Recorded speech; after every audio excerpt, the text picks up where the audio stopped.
India, a country of a billion dreams. At Bajaj Finserv, we are part of India's journey to making the dreams of Rohit, Diksha, Sejal and many more come true. We launched our CPBFI program in 2016 to upskill young students and prepare them for employment in the banking and finance industry. Today, our CPBFI program has given wings to the dreams of 53,000 young people.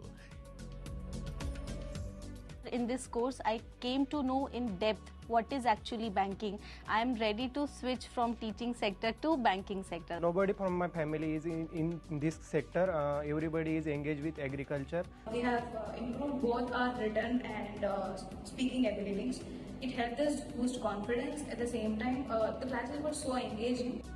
On completion of the CPBFI program, students undergo an assessment process followed by workshops by human resource professionals. This is extremely important as these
We are covering three aspects in this particular session. One is aligning different shareholders' interests.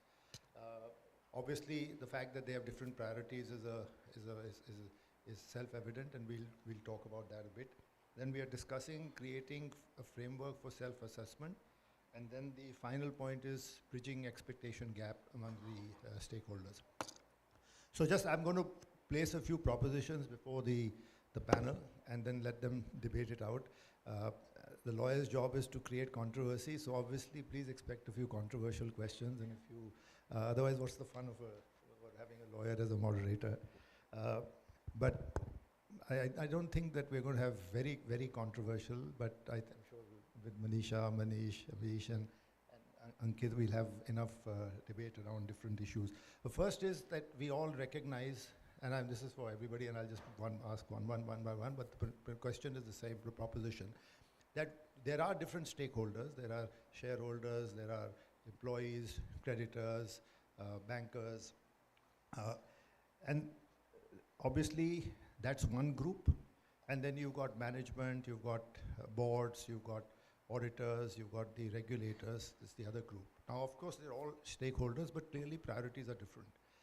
One set of stakeholders wants good news, and why not? I mean, employees, shareholders, creditors, they want their dividend, interest, good compensation. And for them, good news is sustained growth, profitability. And then you have those who are responsible, those stakeholders who are actually responsible for preparing financial statements, who are responsible for corporate governance, of which financial reporting is a very important outcome.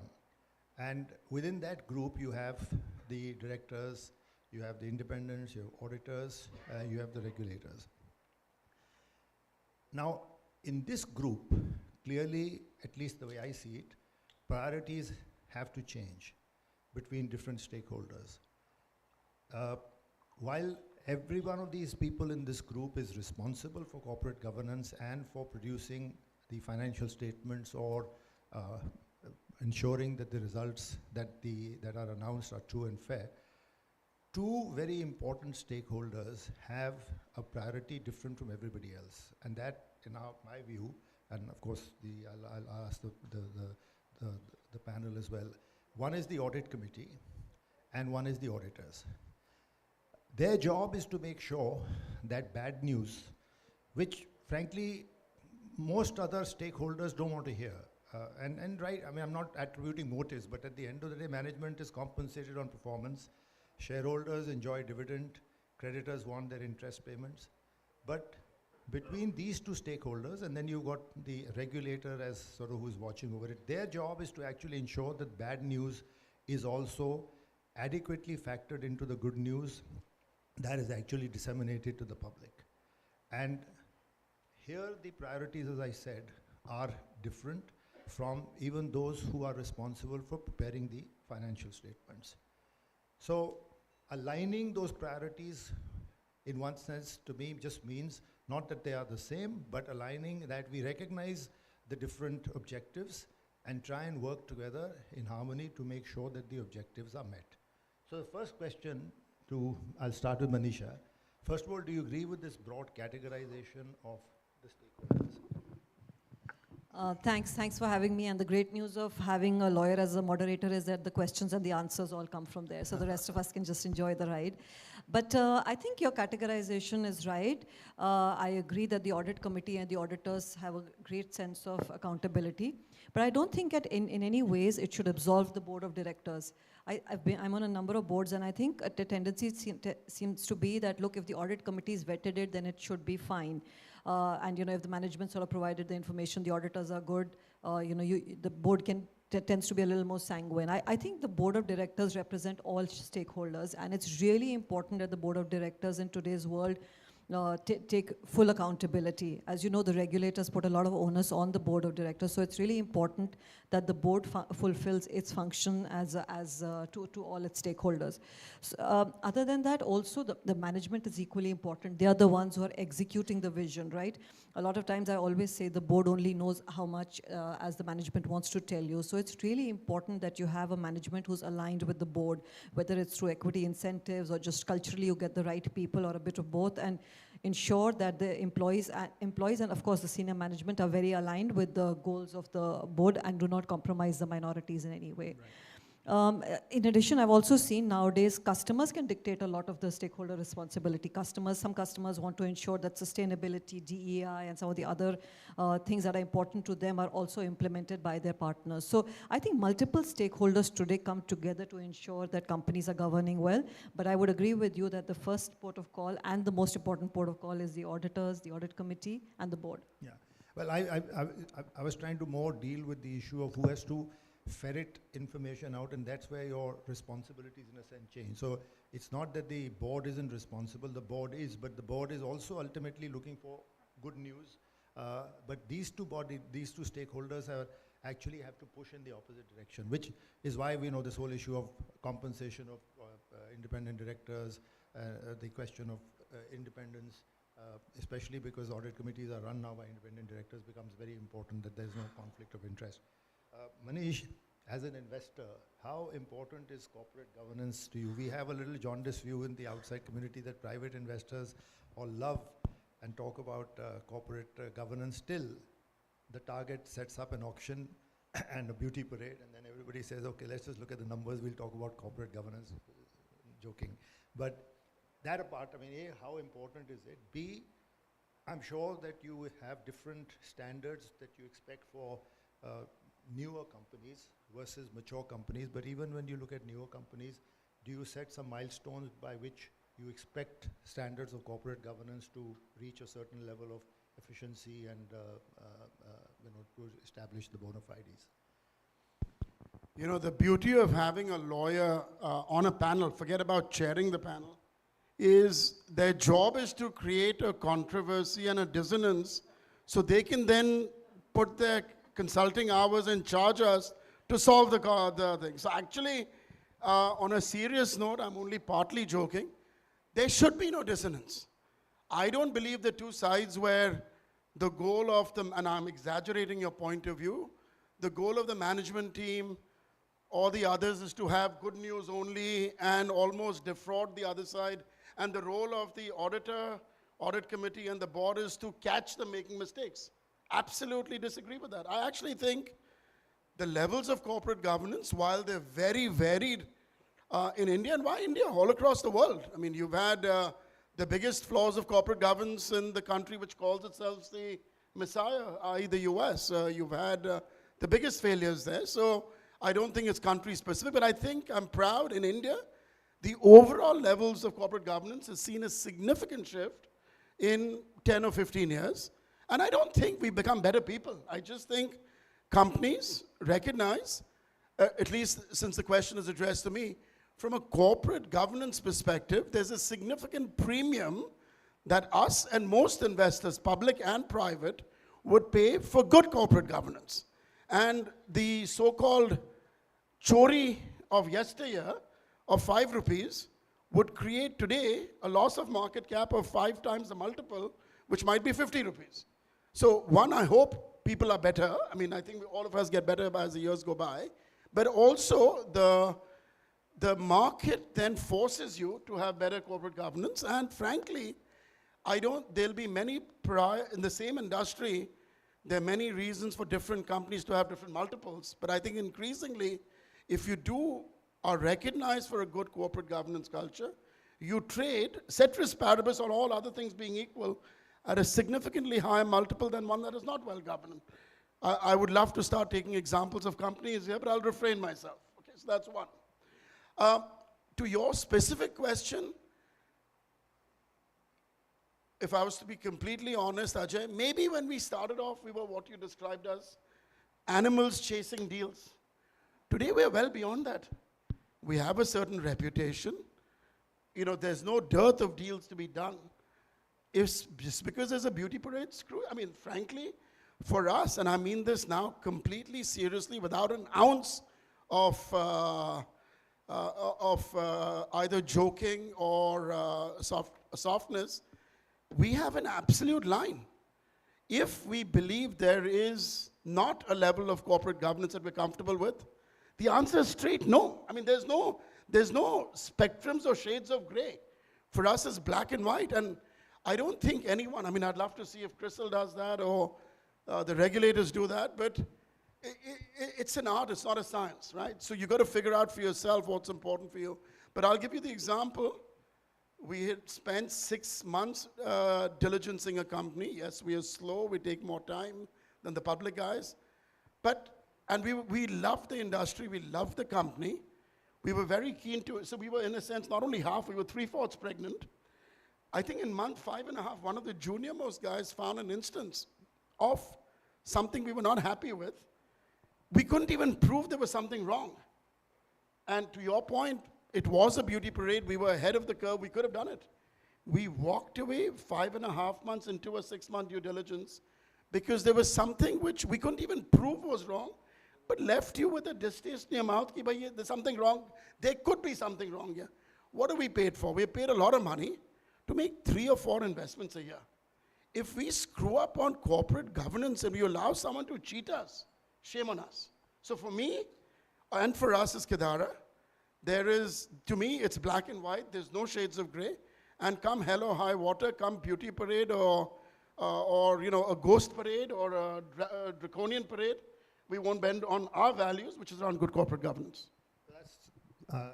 Again, I think we are not speaking about specific examples, but largely perceptions. And to your point that everybody ought to be responsible for governance, and there are not too many auditors, but there are ex-auditors or people who are in the community. I'd love to hear that, because on behalf of the audit community, which everybody thinks I'm partial to, actually there are 3 of them sitting right there. The fact of the matter is the general assumption and the presumption is that if there is a problem, it's the auditors who are, that's the starting point. And you've actually given a color to it, which we would all love to believe is what people should believe is the reality, that everybody is responsible. But I do agree, contrary to the point, I was only trying to say that there is a specific responsibility. Of course, the board is responsible, the management is responsible, but I was talking more in the context of where the responsibilities shift a little bit. Of course, the board is ultimately responsible to provide true and fair. They are the ones who finally sign the statement. But the audit committee is the one which has the interaction with the auditors, a more closer look to it, and the auditors are, at least people expect that the elephant in the room should be identified. But I'm happy that you've put up.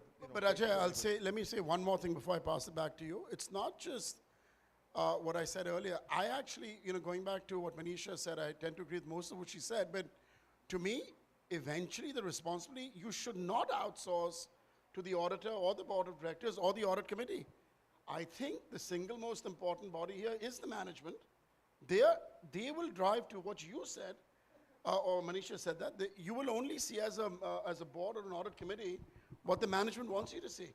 So unless the management team here takes governance to its fullest, I don't think the audit committees can ever play the role of being a police keeper if the management company doesn't want them to. So I think the 2 types of, in the minority, I hope it's a very small minority, are a bunch of management teams which are out to do complete gadbad and to cheat you.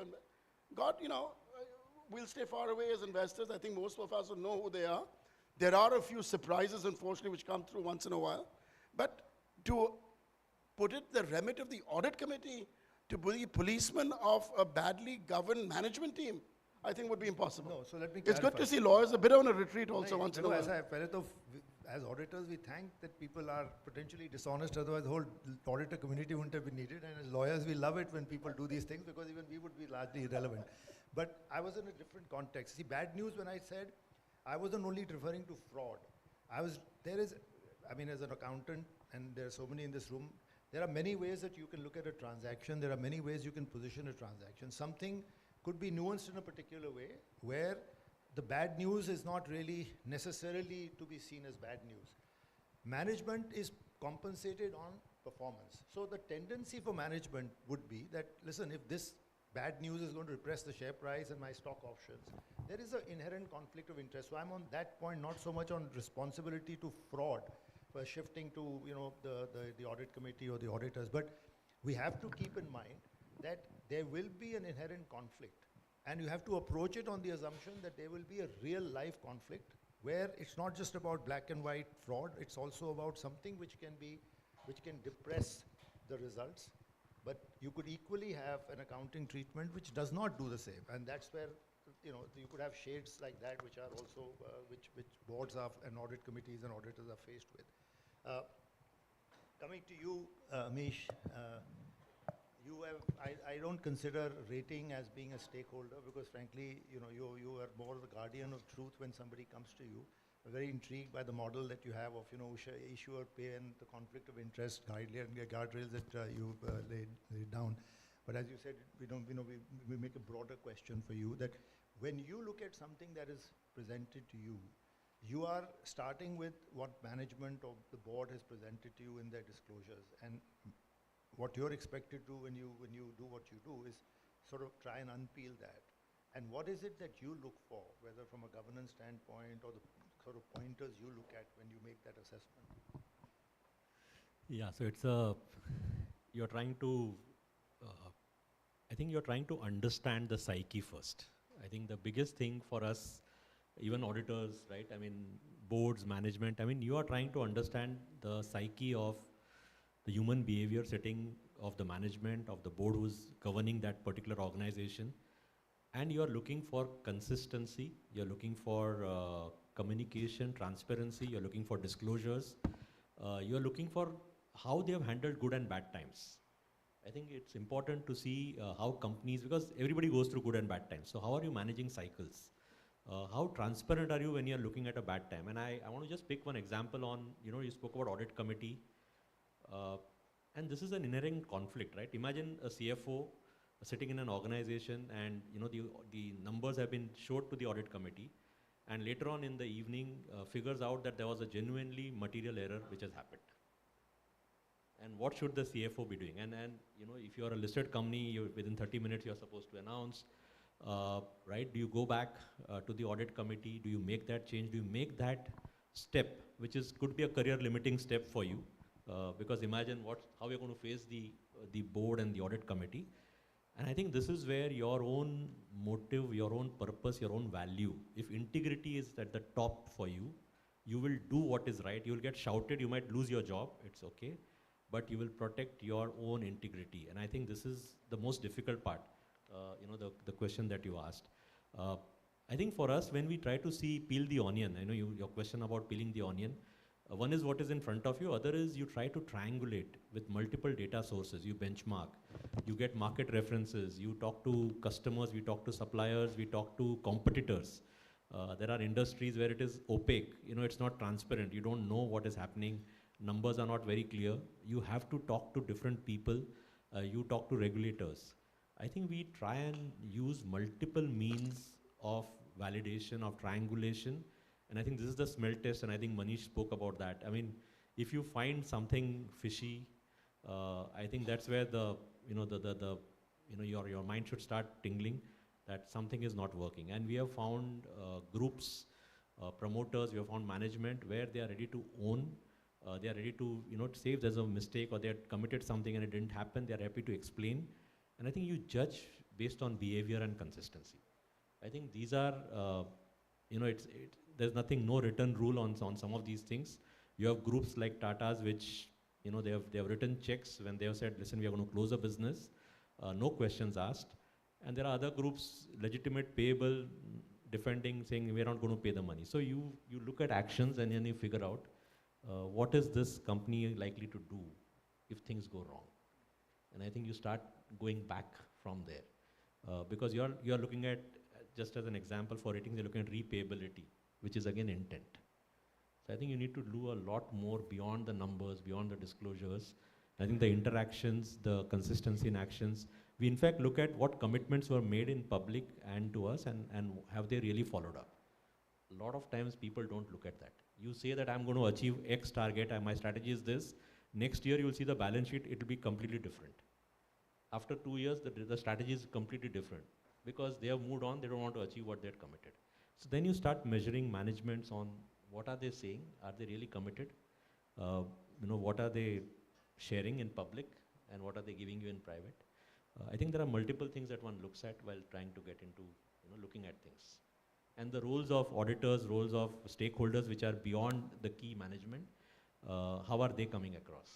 So I think these are some of the examples that I can lay out. So let me just follow that up. In terms of the different stakeholders, not in terms of responsibility, but when you look at it, who the auditor is, who's on the board, who are the independent directors, is the PR Ramesh on the board, Manisha on the board, the people here who are known, how does that, you look at that as well, obviously, and make those assessments that, See, I'll say this much that when you look at organizations, they've become very complex today. You have companies which have got multiple subsidiaries, they are into multiple business lines. Unless you have a governance structure which can, ask the right question. You heard Mr. Damodaran say that. You need to have board members who bring that competency, that experience. Unless they have that experience profile and they have the pedigree that they can ask the right question, they're not going to be afraid.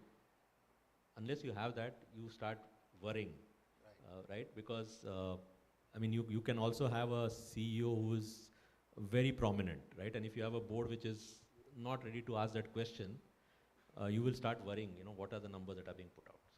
So that's what I was trying to get to, that while they're all responsible, all of these become relevant, and that we're going to segue to one of the questions about the constitution of some of these committees. But Ankit, you see a wide spectrum of companies as you do. How do you evaluate the different responsibilities of stakeholders, and how do you look at, where do you draw the line that this is better or this company should be doing better than the other, or apart from what you see in the results?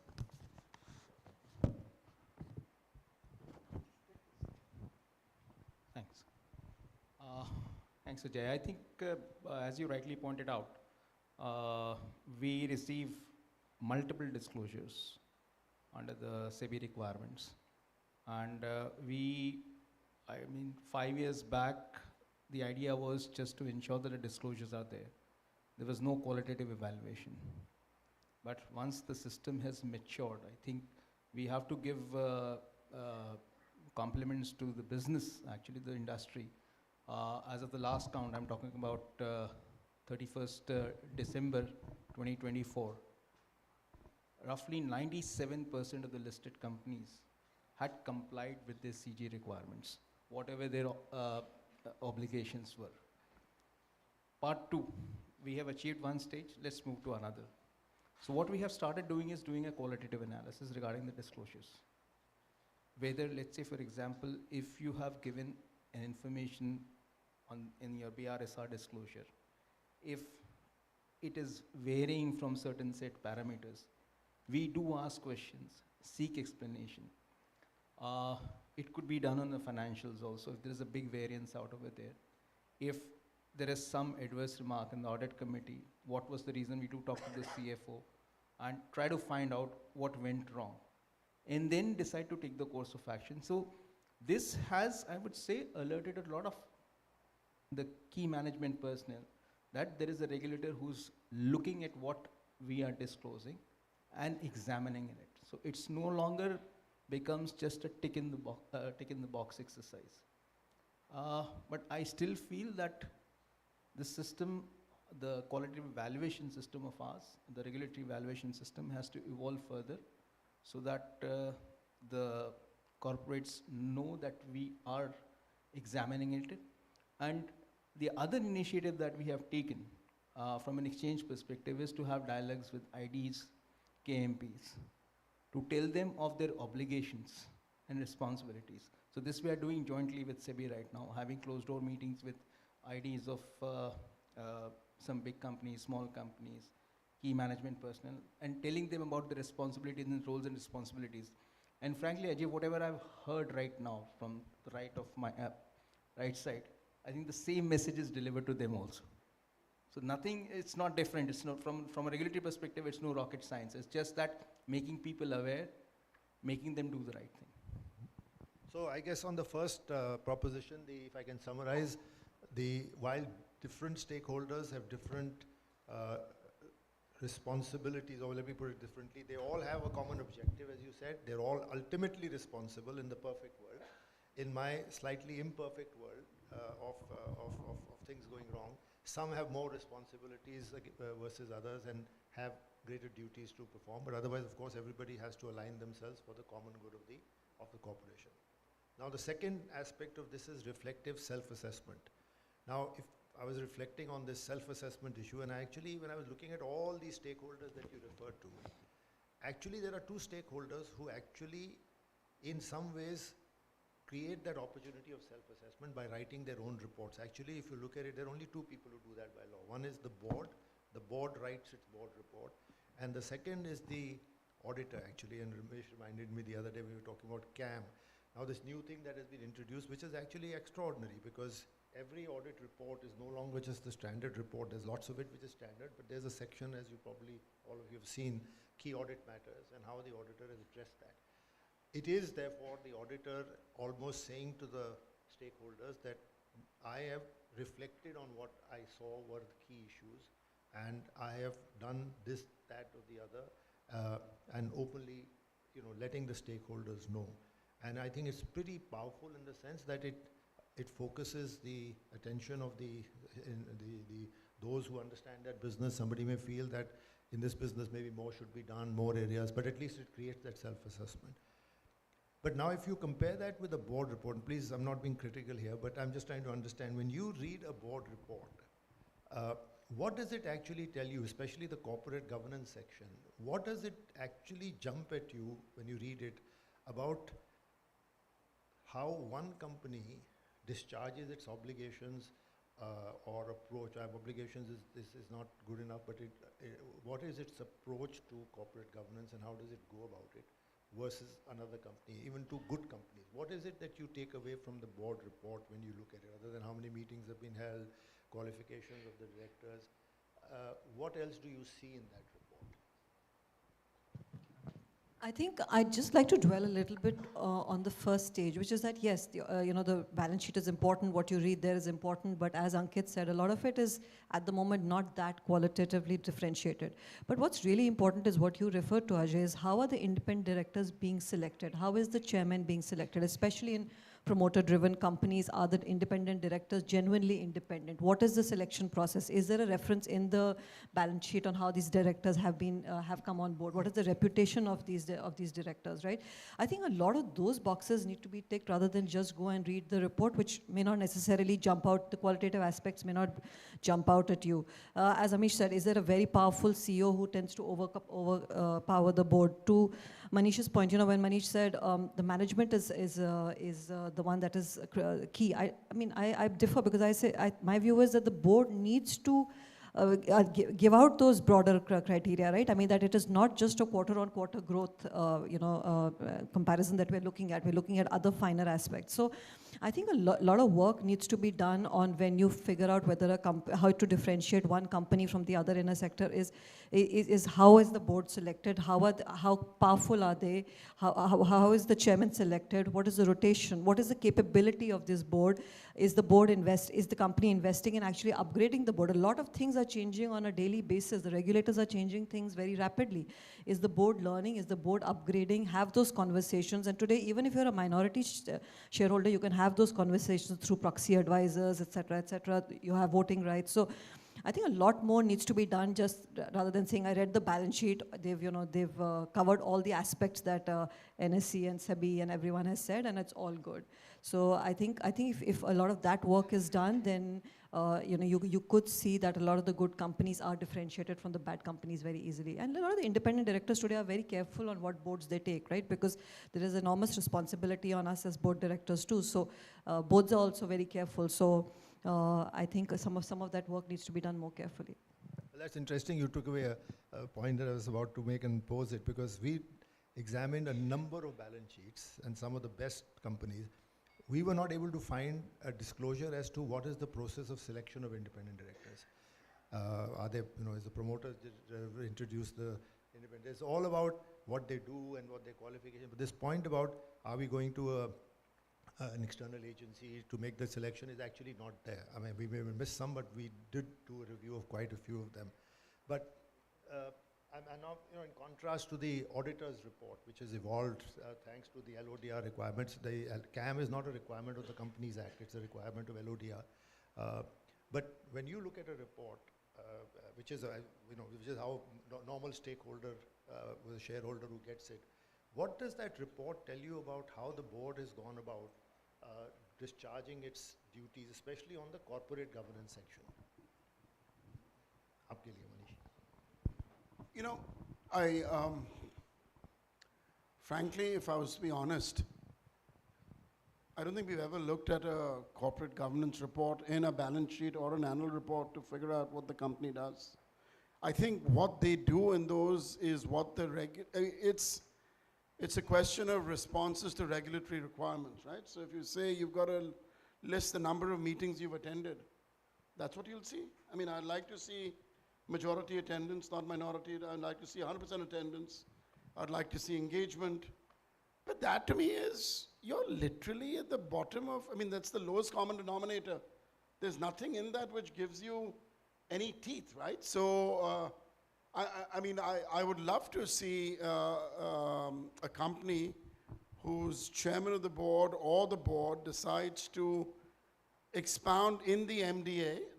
I actually, in an annual report, the area which is most interesting to me is the MDA. I'll go back. To me, the management defines the levels of corporate governance. If I look at the MDA versus director's report, it's night and day.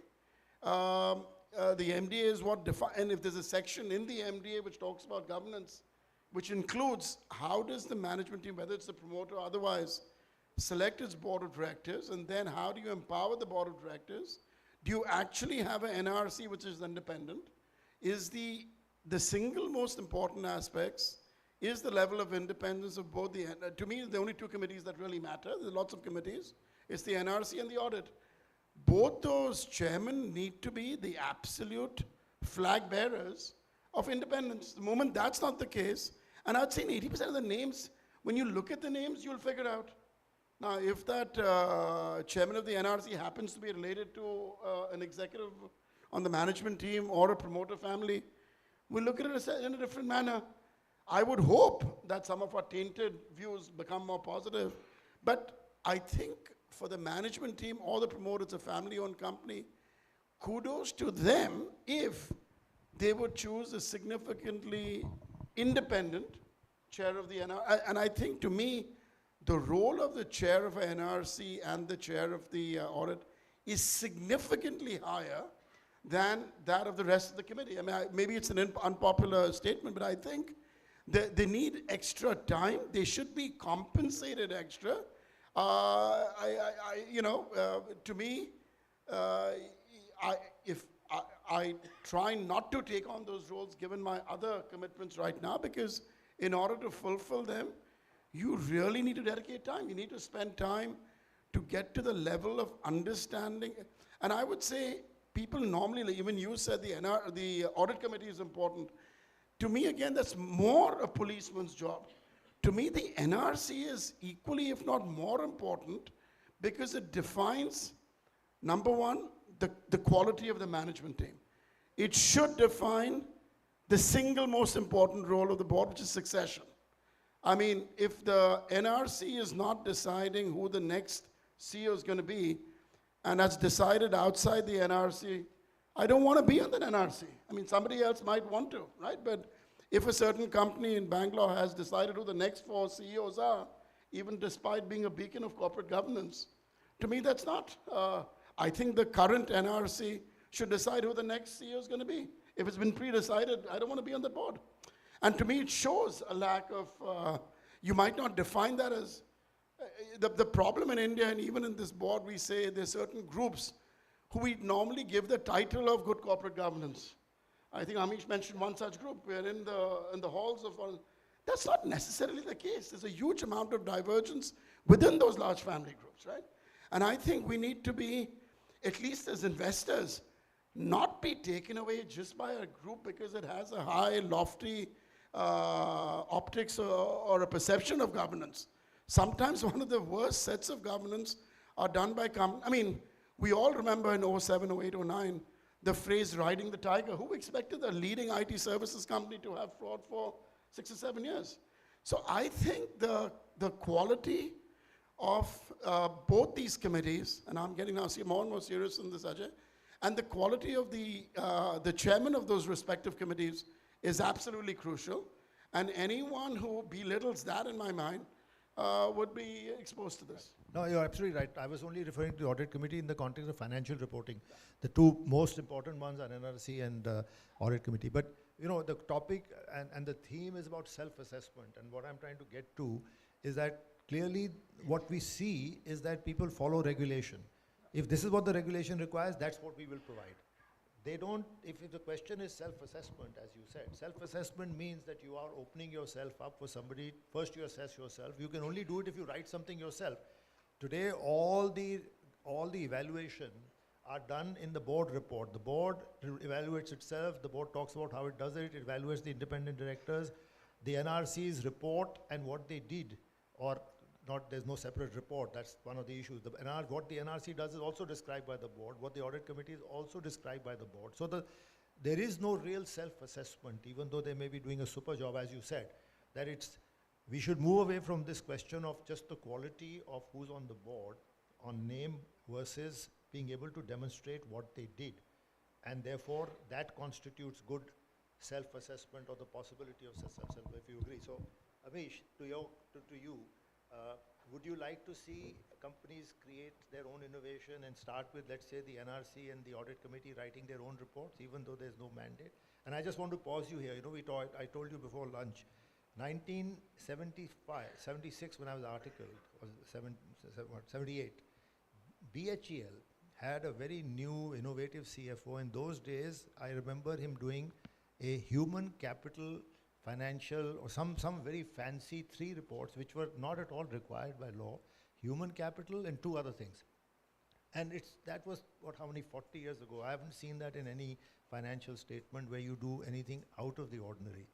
So do you think it's time that, I know the chairman also talked about it, for the industry to say, listen, let's set a different standard. Let's set a gold standard in terms of how a self-assessment should occur. So it's a difficult one, Ajay. Honestly, I think... Don't worry about your industry clients now. Just No, not that way. I'm just saying that if you look at, and corporate governance report is a classic example, I think the regulator asked companies to put out corporate governance report. It has value. Earlier we had no way to figure out how many meetings, who was attending those meetings, what is happening. So it has a different purpose and value. Time kitna lagaya wo nahi hota usme वैसे, by the way. That's true, but I think it's subjective, right? I mean, you can spend a lot of time on a particular topic, you don't know what got discussed. So I don't want to dwell on that. I think the question you're asking about, and I can tell you, there are enough boards where you might be having discussions which are not relevant to the topic, and you can say, I did 5 hours discussion. So I don't want to dwell on that. I think the question around whether you should have a self-report coming from an NRC or an audit committee, I think it's a good thought. And I think it's a good practice. It's happening in some countries. I know one of the companies who is doing that on the audit committee. The audit committee is putting a report out. And I think it holds the chair of the audit committee and the chair of NRC accountable to maybe put some things out, right? It asks the question. It will start with self-regulation, best practice, because we have some distance to travel. You know, if you look at the listed companies, the quality of governance across and the disclosures, I think there is still some distance to travel. Move from form to spirit, put principles out there. And I think if a lot more questions are asked by different stakeholders, whether it is global customers, investors, right? I mean, I think people start asking questions. I think the level of governance and disclosure will keep improving. I mean, companies which are asked, global customers are asking today for better disclosures. They are asking for better, sort of things which are important. Investors who are coming from a particular group are asking for that disclosure. So I think that change will drive change. And then if you have good directors on the board, I think they will, irrespective, start pushing and saying, listen, if you want me to be on the board, I would expect this from you. I think that's the level of dialogue, and that starts, then a change starts happening. Right. Ultimately, it has to work in tandem. I think we're going to soon have a situation where the directors, we've got some fantastic independent directors here who I know personally, and I've had the opportunity of interacting with them in their a role in audit committees. I think soon you'll have independent directors like that driving the process rather than management saying, you want me as an independent director? I'm going to write my own report. But Ankit, you see all of this. How much has this become form versus substance? How much has this come tick the box? It depends from company to company, board to board. There are some companies which will just tick the box. If the deadline is 21st April, 11:58 p.m., the report is in the inbox of the exchange and that's it. There are some companies who take pains, and those are the ones where Manish mentioned, all of you mentioned the quality of directors. So if I was just listening to all of you, it all boiled down upon the quality of directors, values and integrity. So if, let's say for example, in an utopian world, if all the directors had the qualities which we discussed right now, we wouldn't be having this discussion. So as regulators, again, I'm digressing slightly, just bear with me. As regulators, it's, we have taken initiatives. Again, I spoke to you regarding engaging with independent directors and also KMPs. And apart from that, even talking to the CEO or chair of the board as of now on the efficacy of the board. Now, it's not as if it's a very formal conversation, it's an informal sitting or something, trying to get some sense what can be done further, what has been done. So there, I think, when I was hearing all of you, it came to my mind that if there are two separate reports, they might sort of be in a competition between the board chairman and the audit committee chairman and the NRC chairman. There are 3 reports and 3 different reports. And if by chance, if different messages are coming from each of those reports, what message are we giving to the stakeholders? Okay, that's I just maybe pause you. Supreme Court में 10 judges write 10 judgments and then this is say it's a concurring judgment. तो ये तो चलता रहता है. इसमें क्या है? Sir, वो judgment है.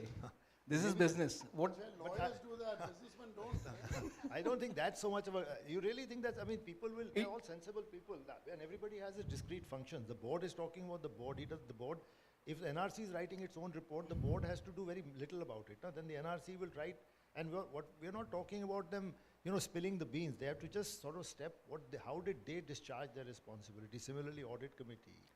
How did they go? Then you are limiting the mandate of the report. Yes, limited to what the remit they have, including any good practices. So let's say that. I mean, that's fine. That's a good disclosure to have. Yeah. Very honestly, that's a good disclosure to have. And we also discussed about the evaluation or the board something. I think that is something which we need to discuss further. We may not have the time right now, but that's a food for thought and topic for discussion. You can mention that. You see, 90% of the evaluations are the same. We again did a whole review of so many balance sheets. It's all the same. What was the improvement? We decided to take the directors to the manufacturing facilities. We gave the directors some familiarization program.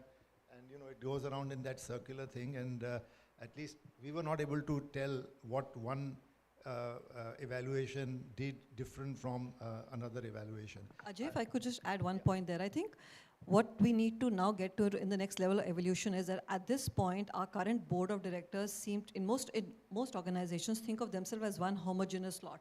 We come together, we perform our duties together, we go together. If you compare and contrast that with global boards, each director is evaluated independently. The NRC, to Manisha's point, does a really good job to say, is this director attending all the meetings? Is this director current with the way the company is performing, the new disruptions that have happened in the companies? Is the other directors current? Do we need to upgrade? There's a lot of work that goes on proactively on each individual director. Well, to your point, the reason that the reports are so homogeneous is because in our minds, the boards are sort of seen as one lot and evaluated in that way. Everyone says nice things. In a lot of places, the chairman is not independent, so all the nice things are said. And I think that's where you raise a good point, because I think that's where our level of evolution now needs to go to, where we all need to, whether it's anonymously, et cetera, 360 degrees, et cetera, different ways of evaluation can be done by experts better than mine. But I think we need to now get to a level where each member is evaluated independently, and that's not what's happening, which is what you see in the reports, right? I mean, you see the forms that come to us, it's just a tick box. Did this person attend meetings? Did this person participate and answer the questions? Well, all that is yes, no, but where is the qualitative discerning commentary around the directors? You don't see that. So it's clear that we need to do more insofar as reflective self-assessment is concerned, and the board needs to, in a sense, take charge of that, even if regulations don't require that.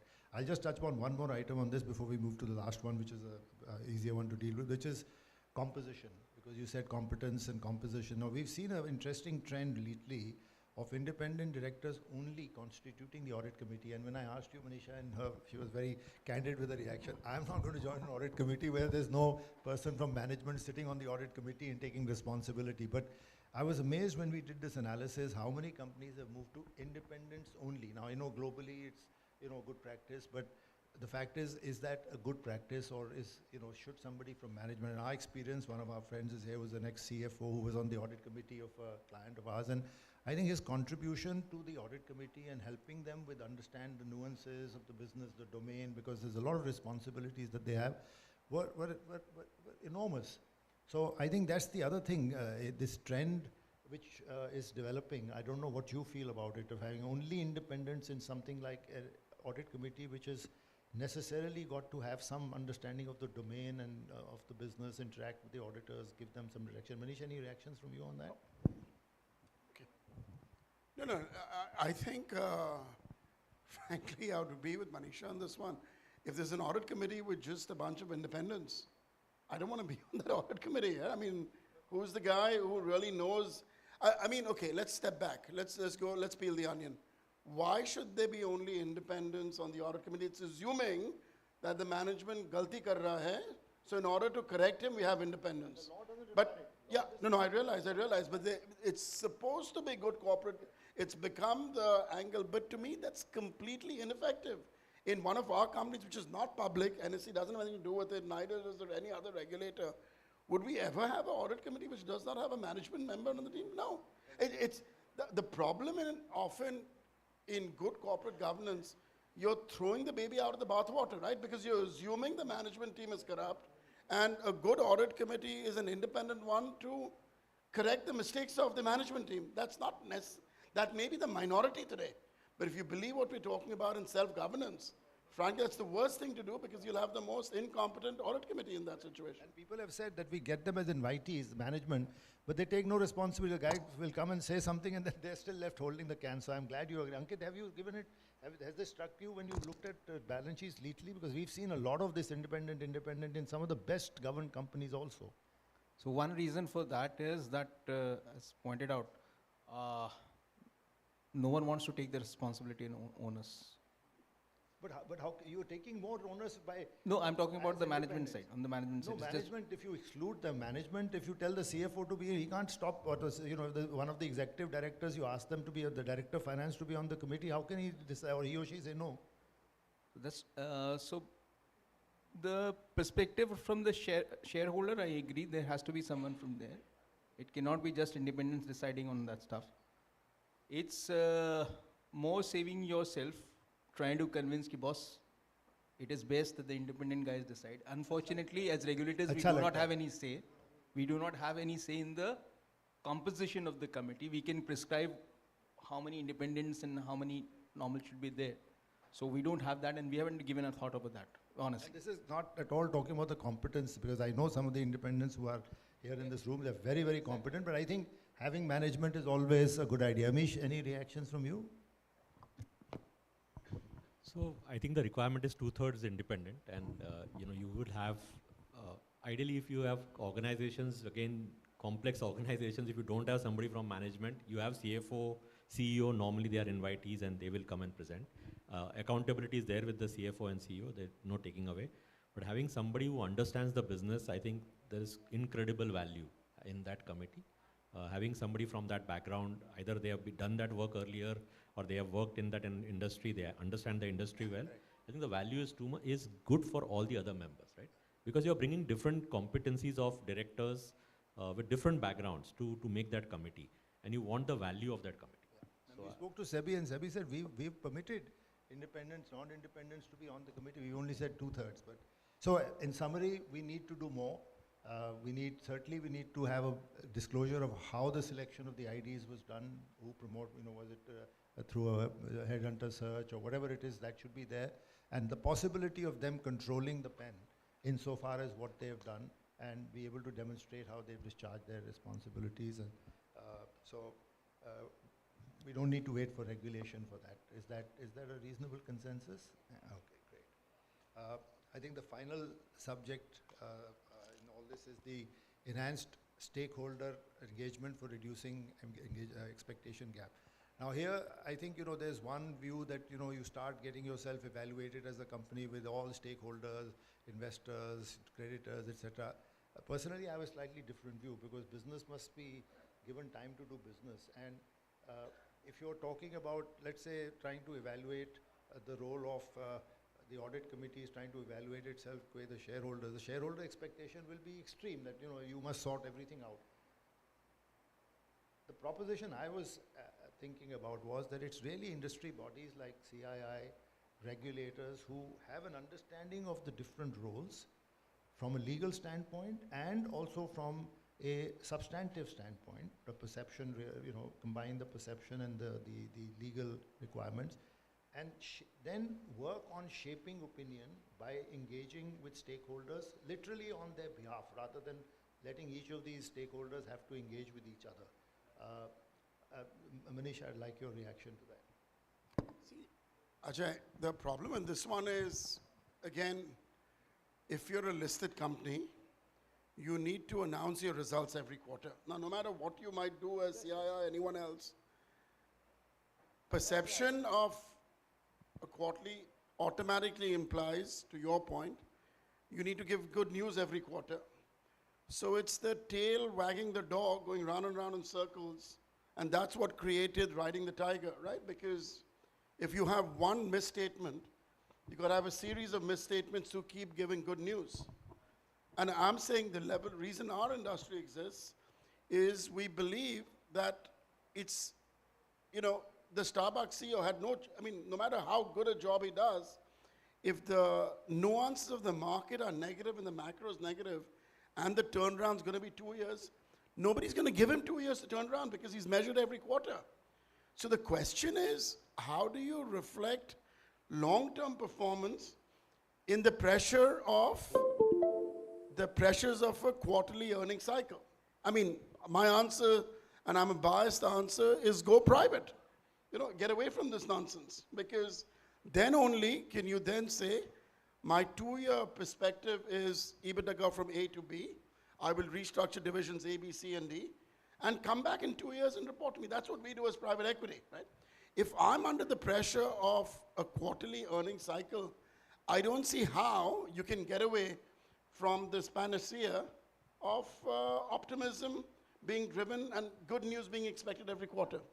I think my point was more that, when you're looking at balancing expectations, to expect the person who has expectations from a person who has to deliver those expectations is going to be very difficult, because each one will be having their own position, that this is what so you need an intermediary, and I think the intermediaries have to be bodies like us which have mixed audiences, mixed stakeholders, and,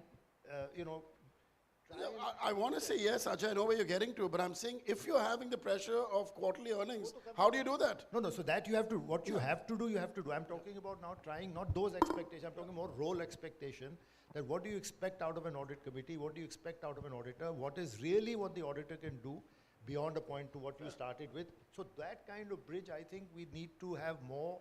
The bodies like ourselves, like CIIs, the regulators, have more of that dialogue with multiple stakeholders rather than the stakeholders having to talk to each other and make it a sort of a, tutu meme kind of session.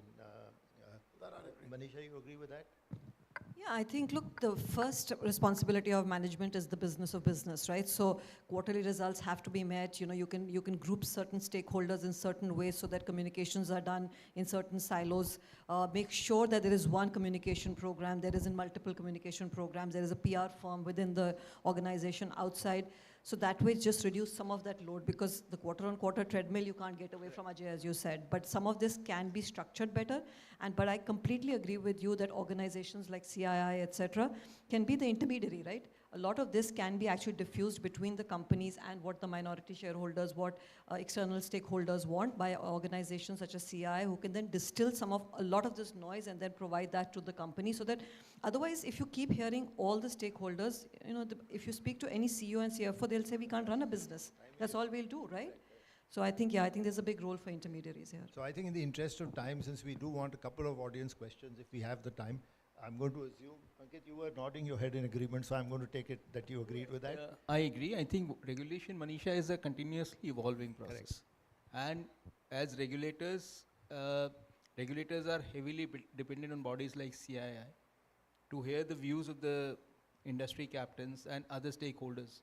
So it has to be there, and it will continue as on. And as chairman mentioned in the morning, we are what he's looking for and what markets are looking for is optimal regulation. Amish, can I take the liberty of having you agree in the interest of a couple of, thank you very much.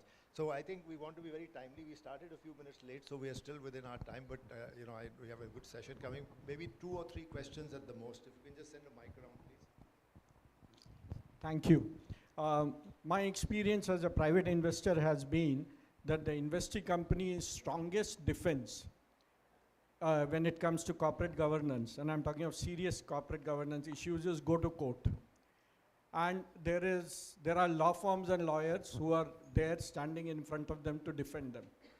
Now, my question is, what can the law firm and law industry do to raise its own corporate governance so that some of these justice delivery systems, etc., can be speeded up a lot more, and corporate governance actually becomes more effective when there is a violation?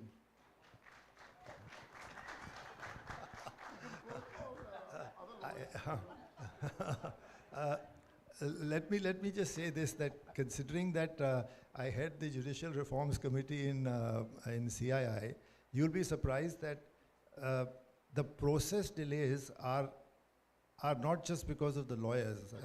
The process delays there's a history. If you look at the number of pending cases, it's not something that has been created only by the community. There's increased litigation. I think litigators also owe themselves a responsibility, and I wrote this when we did this decriminalization. You know, we have to change the belief from the person who got stuck after jumping a red light and the cop stopped him and said, "Did you see that it was red?" A guy says, "I saw it was red, I didn't see you were here." So I think that in fairness, we are a litigious society. Don't blame the lawyers for it. First ask yourself the question, how many people try and settle matters and are willing to sit down and say, okay, I'll take a haircut, but let's not go forward. The cost of litigation is still cheap here comparatively, and people just litigate. But it's a bigger issue. I don't think the legal community itself is the only person who is responsible. There are many others, but that's not to say we are not responsible. We are a part of it. I've never said otherwise, but we're not the only reason. There are many other, endemic problems in the whole system. In fact, about the board evaluation, there were a lot of discussion on board evaluation. Of course, that seems to be the key in respect of overall the way the board functions. Now, can there be innovative ways to have it more efficient and effective? Maybe board evaluation sheet may go to SEBI or may be published in the annual report, or probably company secretary, who is generally insider as well as sitting in the independent board meeting or independent directors meeting also, he may have his own independent evaluation which can go to SEBI or something like that. Yeah, evaluation is actually done on the basis of a guidance note issued by SEBI. It is a guidance note of 2018 which you will see referred to here, and that has pretty much detail. It's public, made public, so you can actually see what the board has been evaluated on, because companies say that we have used this evaluation guidelines to make the evaluation. But to disclose it to somebody else, or I think you can have a more robust disclosure of how you went about the evaluation or the results of the evaluation, more than how you went about it. Ultimately, it's the outcome. The only thing I'd add to that, I think posting it on a website or giving it to SEBI will actually take it in the other direction. You'll have then more inflated marks given by each board director. I actually think the serious answer to your question, the single most effective tool in a boardroom is very strong, direct, and honest feedback between the board member and the respective chairman of the committee or the chairman of the board, which should be done at least every year. And I genuinely mean this. I think it can be, it's not a question of pasting it on the walls of SEBI. It's actually for the director to get feedback on how insightful, relevant, and value additive he has been.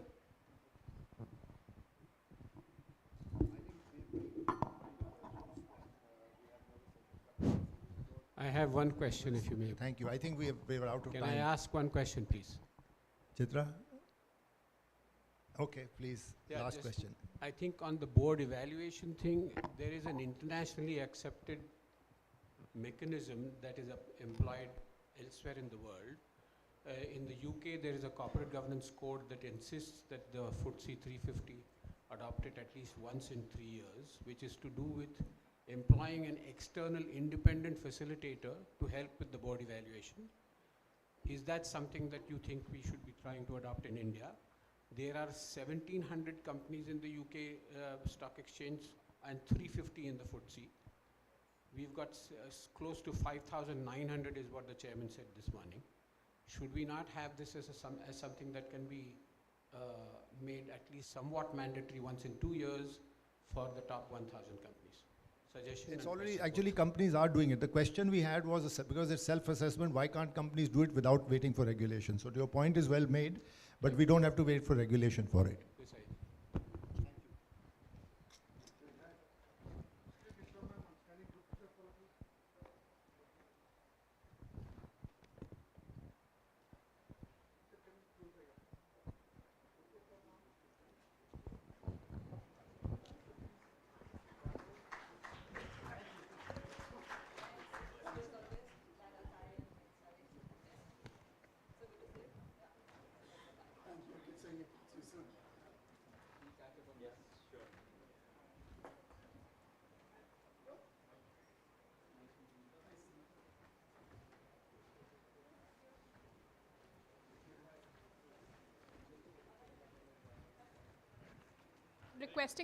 Requesting everyone to please remain seated. We are starting off with our session 3, top imperatives for future ready boards.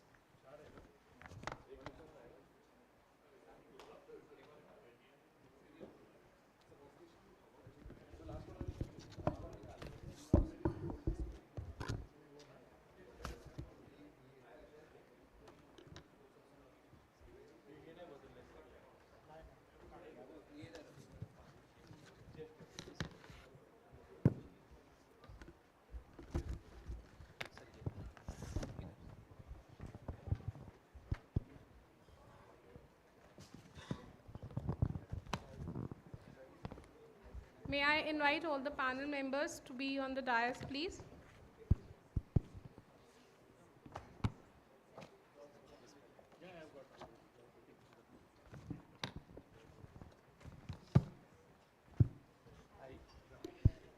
Handing over to Mr. Cyril Shroff, who will be moderating the session. Thank you.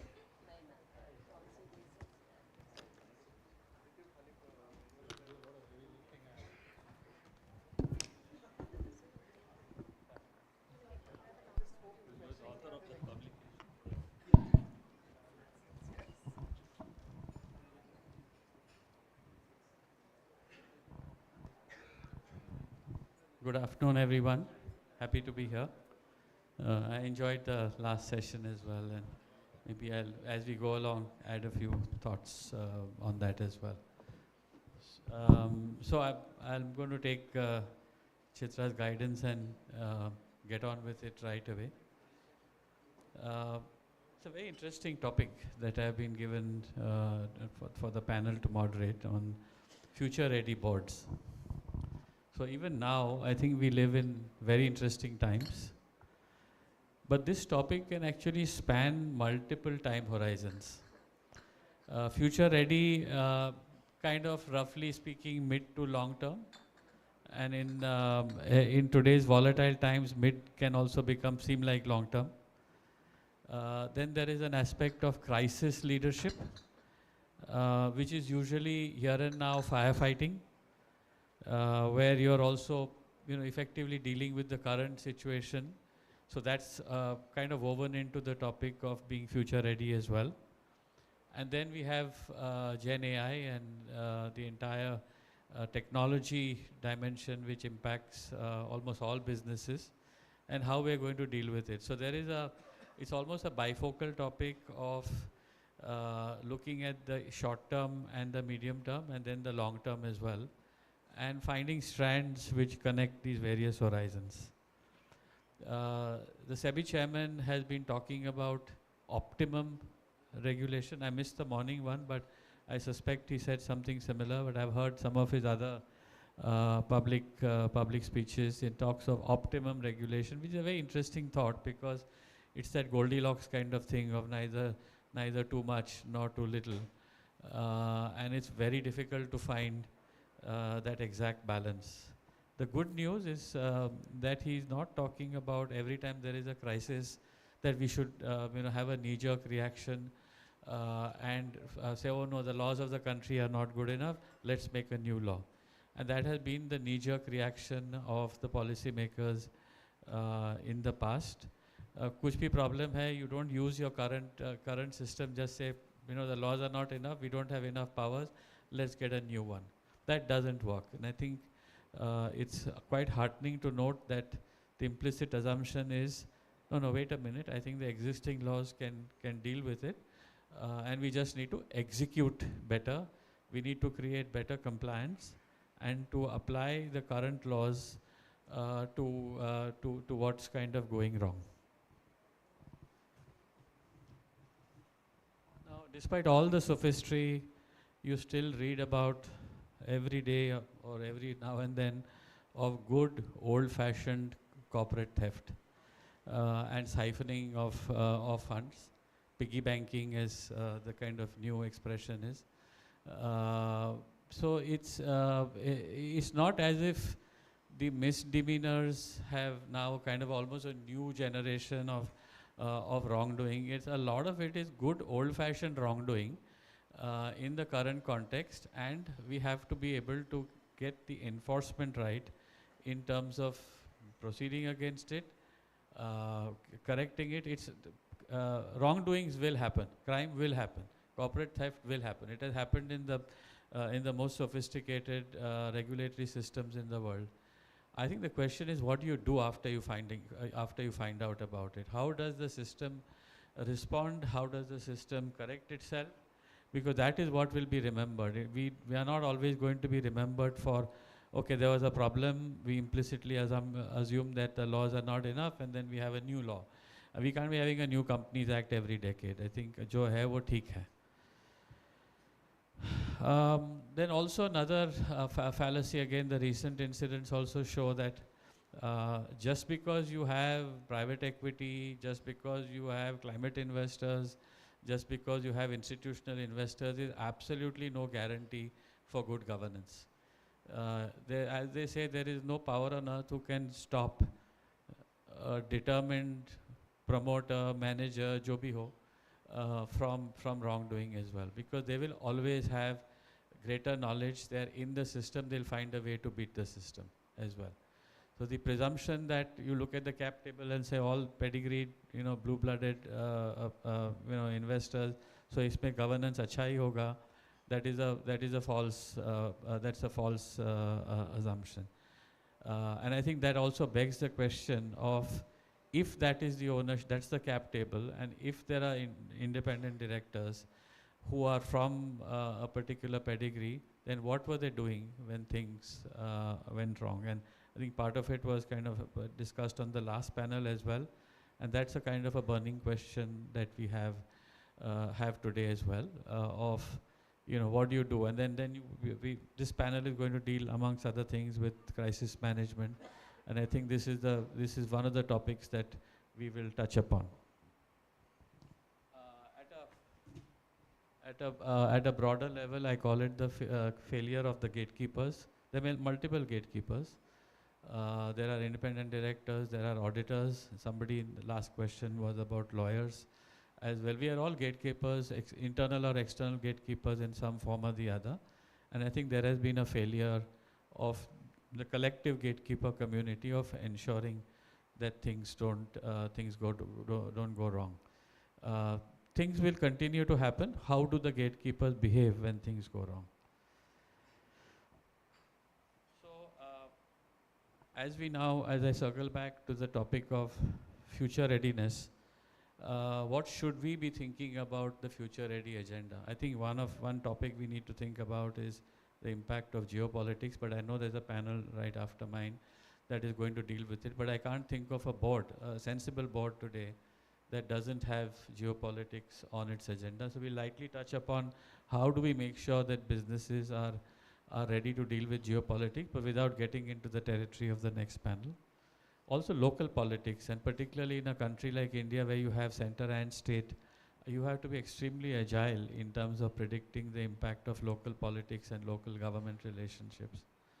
Then of course AI and technology, the march of technology as well. Can't think of future readiness without thinking of the impact of technology and cybersecurity and stuff like that. So coming back to the topic of imperatives for future ready boards, I think it's a couple of things. I think firstly it's about predicting the future. Then I think it's about building resilience. It's not just factoring the unknowns, but more importantly factoring, as Taleb said, the unknown unknowns. Because there will always be a googly that will come which you never thought. And then being nimble and the ability to pivot as and when something comes out of the blue, because there is no business, there is no system, there is no society in which we do not see the unknown unknowns and the regulatory googlies or the political googlies. And in today's uncertain times, we see that almost on a daily basis, and you can't predict tomorrow what's going to happen. So with this setting, let me sort of bring in my panel. And Mr. Ramesh, let me start with you. What are your thoughts in relation to what should be, in your opinion, the imperatives for a proper future-ready board? How do you define future-ready board? Thank you, Cyril. And first of all, I think let's understand, what does a board do? Or a director for that matter. A director spends on an average about 75 to 100 hours in a year. So don't expect miracles from the board, but you still have, as part of governance, you have a board and it has a role, it has a responsibility, and it needs to function. Your question is very specific in terms of what should it do in relation to the future. Now, typically what's happening currently, there are three things. A large part in the past, boards used to focus on hindsight. What happened? How did we perform? Oh, great, pat themselves on the back, etc. Then with a lot of data being available today and a lot of fancy presentations, there is more insight which is happening. A lot more time is spent on slicing, dicing, analyzing. Again, further, it's moving somewhat from hindsight to insight. But what boards need to spend on is on foresight. What is the future like? What should we be doing? Why are we successful today? Realizing that the elements which contribute to our success today will not be the elements which will contribute to our success in future. And that means understanding why we are successful. Is it because of a locational advantage? Is it because of a product advantage? Is it because of a regulatory advantage? Is it because of lack of competition? Or we hold a patent which is going to expire, of course, after a certain period of time? Or is it the type of people we have? Is it the technology we have? That will not continue in perpetuity. Once you start analyzing that and then start reading the tea leaves to say, what does the future look like? Will this continue? What if these are not valid? What if that customer is no longer your customer? What if you're not allowed to operate in that geography where your revenues are coming from? What if that product is replaced by something else? Just like auto industry, the competition has come from Google and not from other automobile companies. And that is where the first element in Future Ready Board is not just about composition of the board, but more importantly, the mindset of the board to think about the future. The least time, in my view, they should spend is about the past, more time about what has happened, which is the present, but more importantly, about the future. Let me. I think that's very, very well said. And I'm going to come back to some strands relating to that in a minute. But let me now bring in Jyoti. Jyoti, you are part of a technology company, and you are in the midst of this AI revolution as well. Can you share your thoughts in relation to what should be the role of the board in terms of how it grapples with the entire AI revolution, and what should be its role in relation to the governance of AI? I have a follow-on question also, which I might as well tell you now and then you can deal with it, is how do you deal with the governance of companies which own AI? And you know, that had kind of, I know you may or may not want to talk about it, but even when the OpenAI situation happened, it was not about the governance of technology, it was about the governance of the company that owns the technology. So if you can deal with all the three parts to the extent you can, on, you know, how should, where should the intersecting lines between governance and technology, particularly Gen AI, play? So the second one was an out of syllabus question, but never mind, I'll address it, happy to do that. Okay, so you know, I've been working for the last 25, 30 years, seen various boards, huge respect for board members, but we are living in a world today which is gray, ambiguous, and very, very different. And I think we all acknowledge that, sorry? Yeah. And it is, I think, the time has come for every board member to really relook at their skills and upskill themselves on the AI space. Very, very important, and I'm going to maybe cite a few numbers here and there. So the Global Directors and Office Survey Report 2025 shows skills knowledge present at the boards, and AI is as low as 46%. And that's just scary in a world where there are cyber attacks happening all the time. So my first thing, Cyril, really is that each and every board member should invest, personally invest, to make sure that they get the right expertise. AI, a combination of law firms, experts, consultants, self-research. There's tons available on the net and really, really good data on the net to be just able to upskill. And honestly, if you can do something like a course, nothing like it. So that was my first thought. The other thing that the board should really try and understand about, and something that we lay a lot of focus on, is transparency. So when you're sitting at a board meeting, what is coming to you, you know, and being presented to you as cost-saving, highly productive, et cetera, product. Ask the right questions. It's very important to understand, do you feel comfortable? Is transparency coming across very, very clearly? Trust was talked about all of morning, and very, very important as a topic. Do you really feel you can trust that AI system, right? Generative AI, as Cyril mentioned, further complicates everything. And do you really understand the differences? Do you understand what happens when you prompt incorrectly?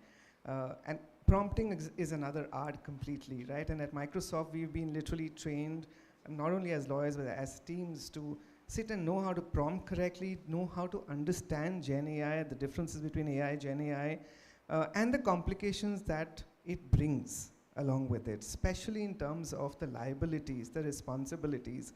Encourage, I think, the team, the leadership team that you're sitting on, to really relook and review their contracts, right? In a phase today, liability, it's a world of a deployer, a developer, and a designer. Could be sitting anywhere in the world. The jurisdiction could be completely different.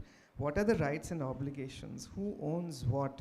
Whose liability is there? To what extent are you taking on that liability? To what extent are you then pushing it on to someone else? Are they accepting that in a contract? I think these kind of things today become very, very, very ambiguous and need to be defined in contracts. So that would be my second piece of advice on boards.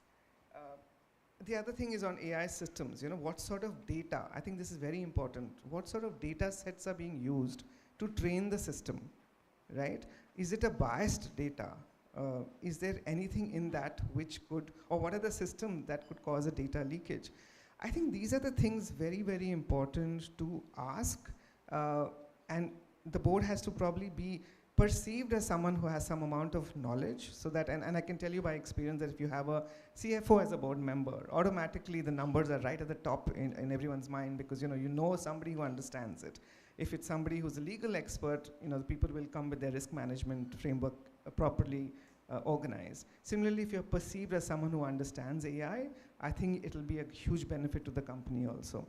To Cyril's other point on us as people who are developing products, this really, for Microsoft and maybe other hyperscalers also, AI is new 3 years for maybe the world, but for companies like this who've been developing for years together before all of this happened, this really started some 20 years back, right from the starting of an audit committee, which then decided, what are the risks, what is responsible AI, we have an officer of responsible AI. And for companies like Microsoft, it starts at the design phase. It's not a afterthought at all, it's pre-design, right? It starts over there. And then there are several systems and mechanisms, and all the information incidentally is available on the website for people to go and see. And that's the other thing about transparency, right? We are audit ready at any point, right? And that's what the company that you sit on the boards of should be, absolutely and completely audit ready. That's the kind of confidence you should have. I don't know if that answers your question, but happy to get into more detail. So I think it partly answers the question, but not entirely. But I'm going to push you back on the first part of the answer. And I think this is probably a mistake we all are making, which is we still see AI as a risk issue.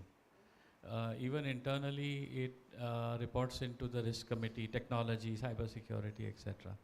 I think the biggest risk is that AI is going to replace us, or could replace us.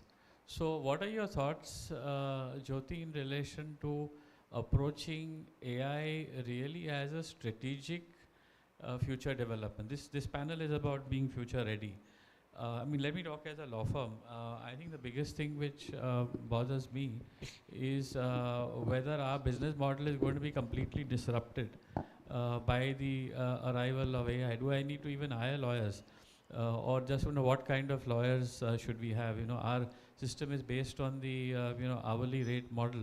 And there's now a theory that you don't actually need so many lawyers, and in future you may not like this, but lawyers are going to charge $10,000 an hour because they'll only need 5 of them, and they need to operate AI. So the AI will substitute these large armies that we have.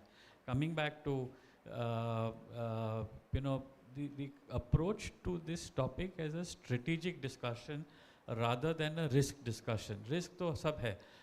Everything that you mentioned is 100% true. Whose data are you using? How are you using? How secure is it? What are your contracts? All of that is fantastic.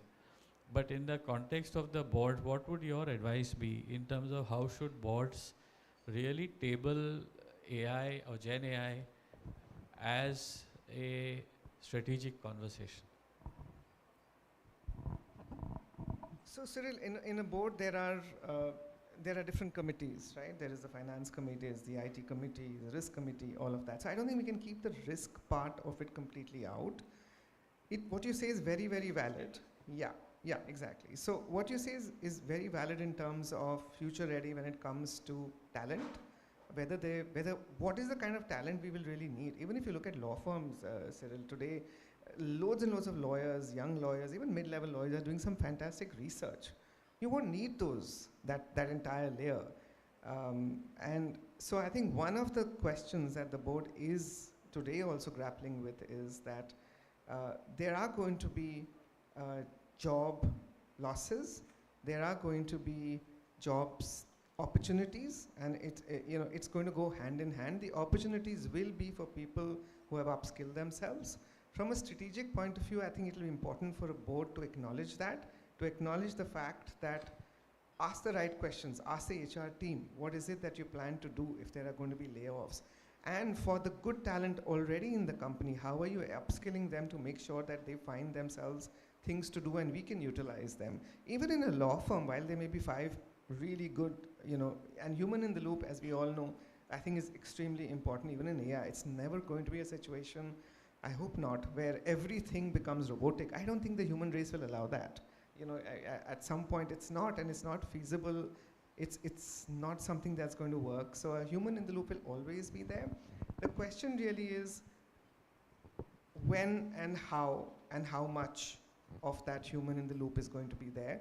I won't have, I mean, none of us know, we haven't seen the future, but I do believe that the risks will slow down this entire development at some phase. It's going at a breakneck pace that, there's nothing you can stop here now, you're playing catch up all the time, like most regulations do. Having said that, the focus is going to shift to talent, to how do you design your AI systems, how do you look at customer asks and make sure that the customer is also reducing cost, headcount, investments, increasing investments hopefully, or for that matter, reducing some and making sure that you get a fabulous product. So it's going to be a very different world going forward. And I think the board is going to play a very, very key role over here in terms of really, and that's why I started by saying that upskilling is very important, to be able to shape the direction of that company, to be able to work with various hyperscalers and domestic market, not to miss the fact that the government is looking at Indian developers to make the products, right? And are developers ready? Or should there be a model? For example, hyperscalers are not Indian companies necessarily, right?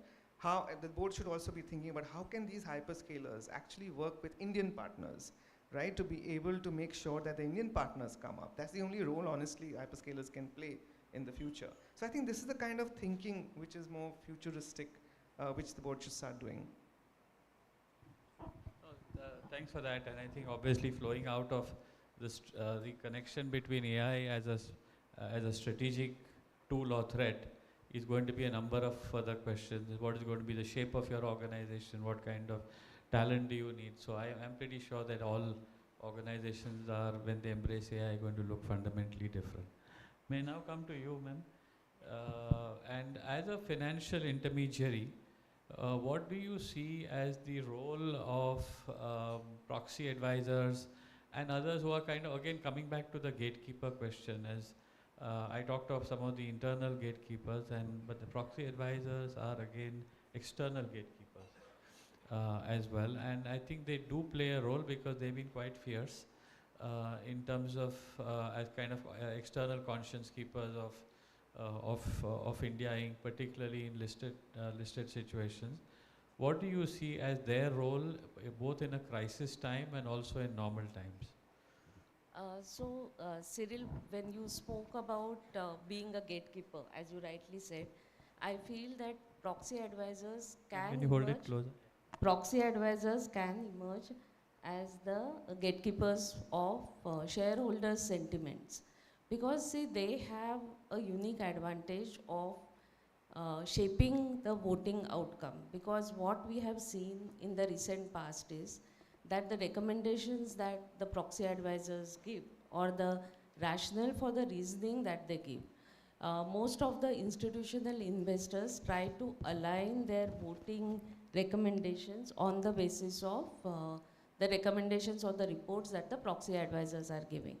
So whether the individual investors will also follow that is a question mark, but definitely shaping of the outcome of a resolution is being done by the proxy advisors currently, and their role is going to get more and more important for all the companies, because in the crisis situation, they are the ones who can act as bringing reason to the table, and they are in a position to condense the complex governance regulations or rules and try and make sense out of it. Now, just to take an example, SEBI has said that we are the e-voting service provider. So depositories are e-voting service providers. So SEBI has told us that our website should have links to the proxy advisors. So that is the requirement. So the role of proxy advisors to give a rationale for a resolution which is coming up is being recognized. The question is how independent they are, whether they are actually looking at each industry with a different lens or are they just looking at their own framework and just applying that framework for all resolutions? So the way they are conducting their business and they are coming up with a recommendation is what we need to look at. But definitely, yes, the proxy advisor is going to become very important in this entire board space. That is what I feel. Yeah, so two questions, ma'am. What role should proxy advisors and the marketplace in general be playing in terms of future-ready strategy of a company? So should they be pushing, say, an M&A agenda or a divestment agenda through public conversation? That happens, as you know, very regularly in the US, and which is the most well-developed market as well. So they become effectively external strategists for a board. What are your thoughts in relation to two things? One is this one, I mean, proxy advisors as almost like strategic consultants. And secondly, kind of a bit more provocatively, is do you think the existing proxy advisor model is a sound one? Is it conflict-free? Okay, the first one is an easy one. So, what I can say is that yes, the proxy advisors can be the strategic partners to the companies. See, there are certain things which are getting disclosed now by the company. So disclosure regime is there in place. So out in the open, whatever is there, to make sense out of it, and the companies can engage with the proxy advisors to make them aware about the strategies that they are looking at, so that they are aware about why a particular resolution is being put up, their recommendation, their reports, whether they are getting access by people. That is also what we need to look at. So the strategies that the companies are evolving at, they need to make proxy advisors as partners to them. At the same time, proxy advisors need to have an independent view, because ultimately they need to look at what the information that the companies are providing and have an independent assessment made out of it. So that is what is required, and that is the role that the proxy advisors need to play, so that actually their worth is felt by the entire industry. The second question, whether they are performing their role and whether the framework is there. So SEBI has put in a framework for proxy advisors. It is there in place, and I think their role is evolving. Means we are not over there at what foreign or abroad, the role that proxy advisors are playing and the role that is being played in India. I think there is a difference. But yes, we are going to get there, and I think they are a very important entity in this entire space. So. No, that's a fair answer. Mr. Ramesh, if I can come back to you now on another future readiness question, which kind of in a way unique to India, and nobody talks about it very much, but we should, because it is a big part of the future, is what do you see in terms of India, in particular, a lot of listed companies doing and thinking about succession planning? This is one of the biggest issues today in India Inc. Nobody talks about it, particularly in founder-led companies, but I think it's an issue even in where there are institutional investors and the founder concept is a bit weak. It's a tough one, but I'd love to get your thoughts and views on the entire succession issue. Yeah, I think you've really raised a very difficult question, actually. We can talk about succession planning. We can say that, and I'm on boards of companies. Some of them are very large. I'm on NRCs also, where succession planning is one of the critical items on the agenda. But the challenge really is, how many levels do you go? How many substitutes do you look for, if I may use that term? Ideally, I'd like to have at least 3 substitutes for a position, and all the substitutes may not be ready immediately. They will be ready over a period of time for the critical roles in the organization. Can narrow it to a CEO succession issue. If it's only CEO succession, or in that top leadership team. Yeah. You see, then the first choice which boards need to start working on is, do they believe that given the way the business is evolving and given what the future is, do they have succession within the current organization who can take on as the future CEO? And for that matter, is this same CEO ready for the future? That's another call they need to take. Now, sometimes we've had situations where when a CEO either retires or a CEO leaves, you have a void. The logical, it does not necessarily mean that if you look from the outside, the company does not have a succession plan. It is quite possible the company was very conscious of the fact that there is nobody within the organization who can fill that future role of a CEO, not necessarily the present role of the CEO. Equally, ideally, companies should have people from within. Because if you don't have people from within, there will be uncertainty in the company at every level. Because everybody will believe then that, look, I will never reach that level because they're going to constantly look from the outside. So succession planning at a first level is laying down the principles as to how do you look at succession at a CEO. Second is, who are the people within the company? Third, what is it you need to do to get them, if they are either amber, to convert them to green to be ready for the CEO level. And finally, look at the search, because in many situations, and particularly since you talk of CEOs, you can never get a CEO when a current CEO leaves. Because anybody who has to join has to give notice in his company. It also takes him 6 to 9 months or even a year to actually come on board and settle down and perform effectively. So you'll need to have somebody interim. And that is why one works on ideally developing a CEO designate, or as a deputy managing director, or a chief operating officer. In effect, you are laying or indirectly conveying a message or preparing yourself for a succession of a CEO. No, it said that the most important decision a board will ever make is the succession. But let me ask another more provocative question. To me? Yes. And okay. I mean, for the whole panel, but okay, I mean, no just problem. continuing in this theme as well. That is, particularly in founder or promoter-led companies, are CEO succession issues actually decided at the board? Well, you can say founder, promoter, dominant chairman who's an icon himself, has been with the company for 20, 30 years. They are strong personalities.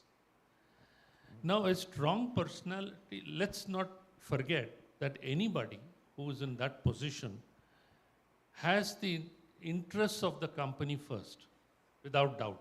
Nobody would like to see a failed company.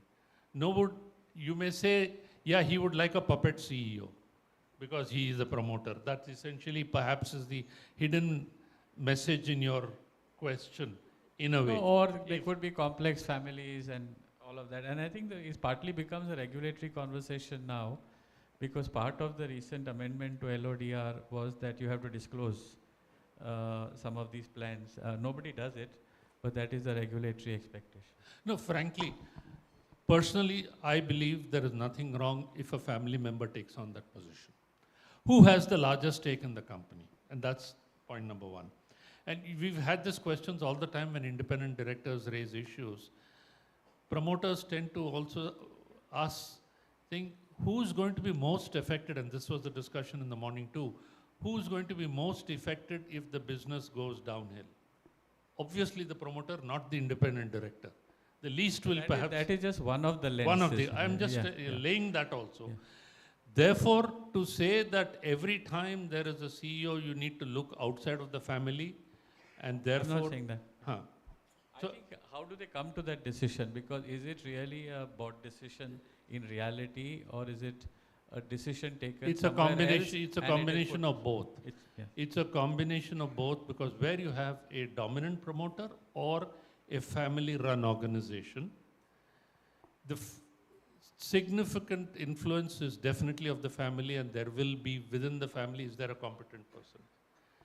And only when there is no competent person in the family, thus then the board start looking, saying, hey, look, we need to look outside.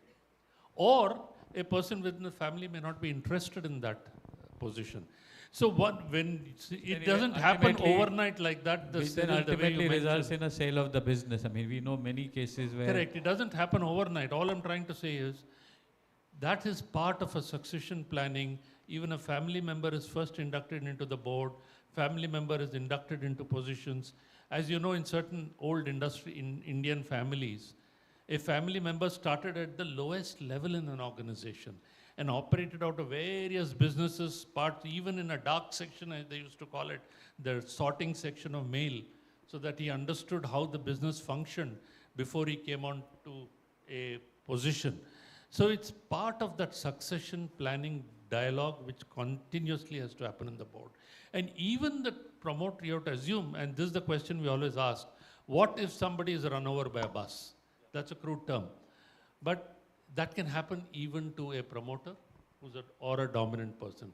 Organizations should think of that, just as you do disaster prevention or disaster recovery plans, business continuity plans. This is one of it.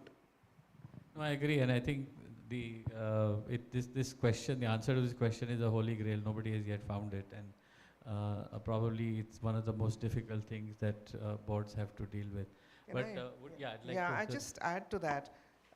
Sometimes, and very often I've seen it, at least the companies I work for, no one from the family has joined the company at all. But it also really depends on the need of the hour. Is the business suffering? Is it bad talent that you're dealing with? Are you dealing with regulatory issues? Are you really in the forefront of bad media? What is really driving that change? And based on that, and obviously business is always at the forefront. Also, Ramesh said, CEO for the present and CEO for the future could mean two different things. Yes, and sometimes you have a combination of a CEO and a COO, because the COO then takes on all of this, and then the CEO just focuses on the business and the numbers. So it really depends, and a bit on succession planning, at least in leadership positions in structured companies, and I think everybody should follow this, is that it becomes pretty much mandatory on me, say as heading legal for Microsoft, to identify 2 people internally, whether it's and across the globe, right? And 2 people externally. It's an annual exercise. And I have to literally justify why I'm recommending somebody or not. And then of course the HR takes it on. So at any given point, you're pretty much ready with a succession plan. And it's a part of your KRAs. If you don't do it, you have a problem. So that's a different approach. So just to take it further, as a MII, right, we are the Market Infrastructure Institution, and in fact, SEBI has laid down that we need to have this succession planning in place. We have to inform SEBI as to what kind of succession plan that we have. So not only for the MD and CEO, but also for all the key management personnel. Yeah, so it's that it can be a planned succession, or it can be, incapacitation, which can happen at any point of time. So then that kind of planning has to go in, and I feel for the company to continue, the succession planning is of importance, and that has to be done as a conscious exercise by all of us.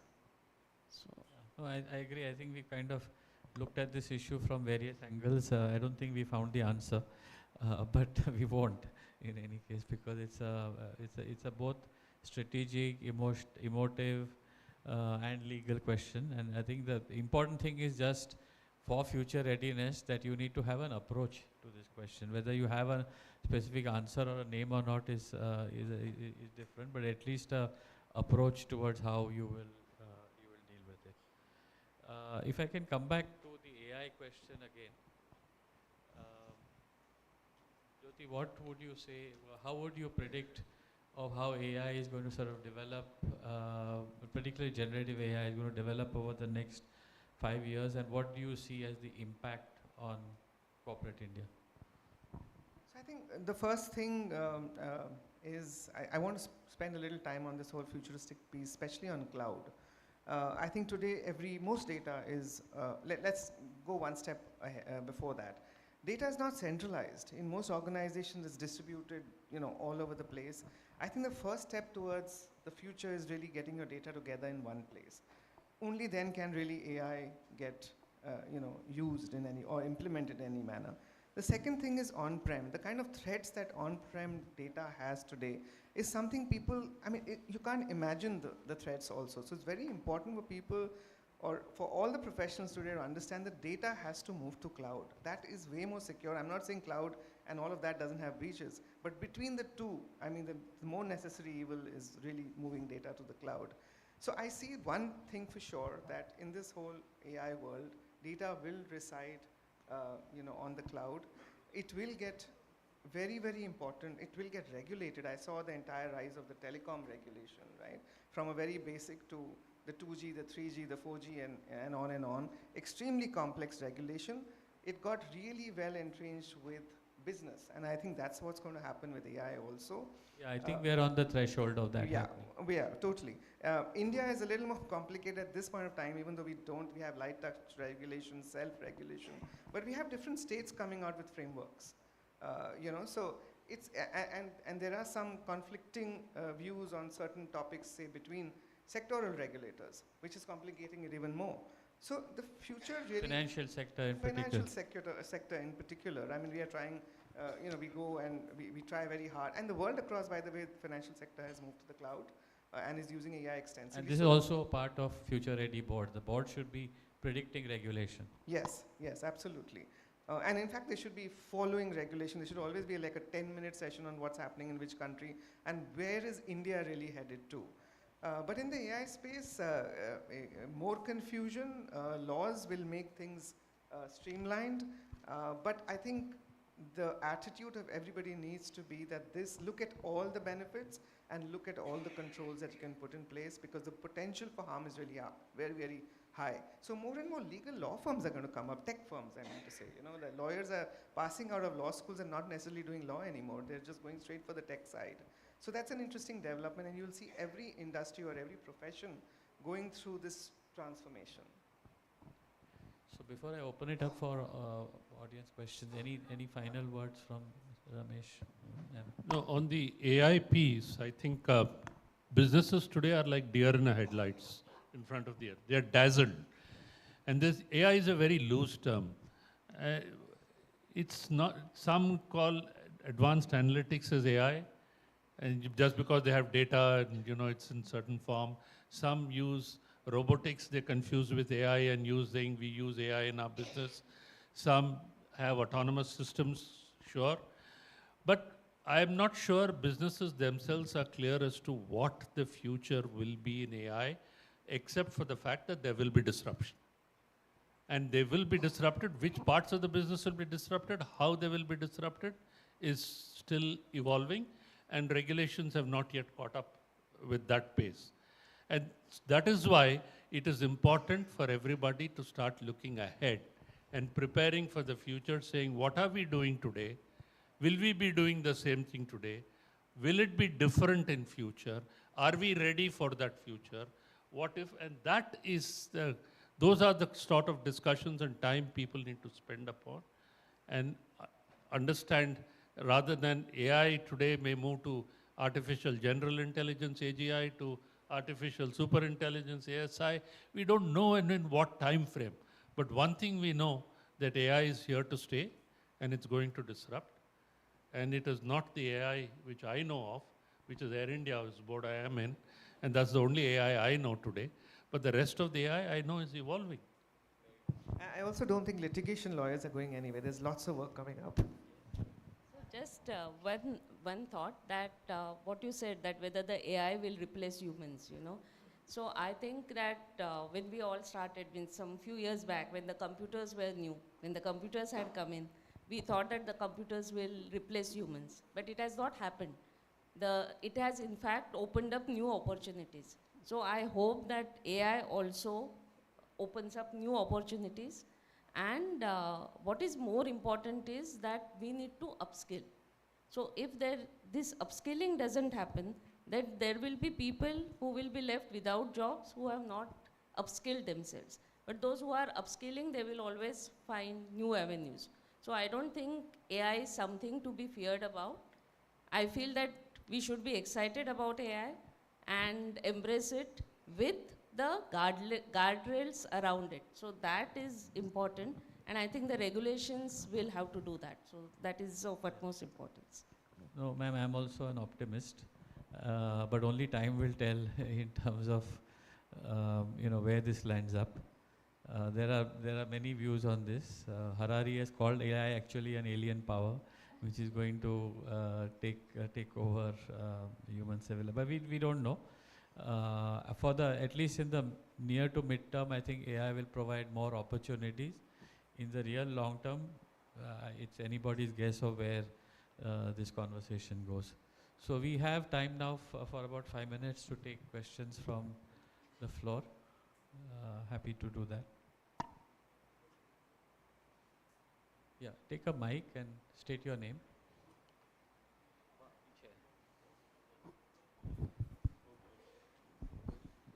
Pardon? Hi, this is Sanjay Panda.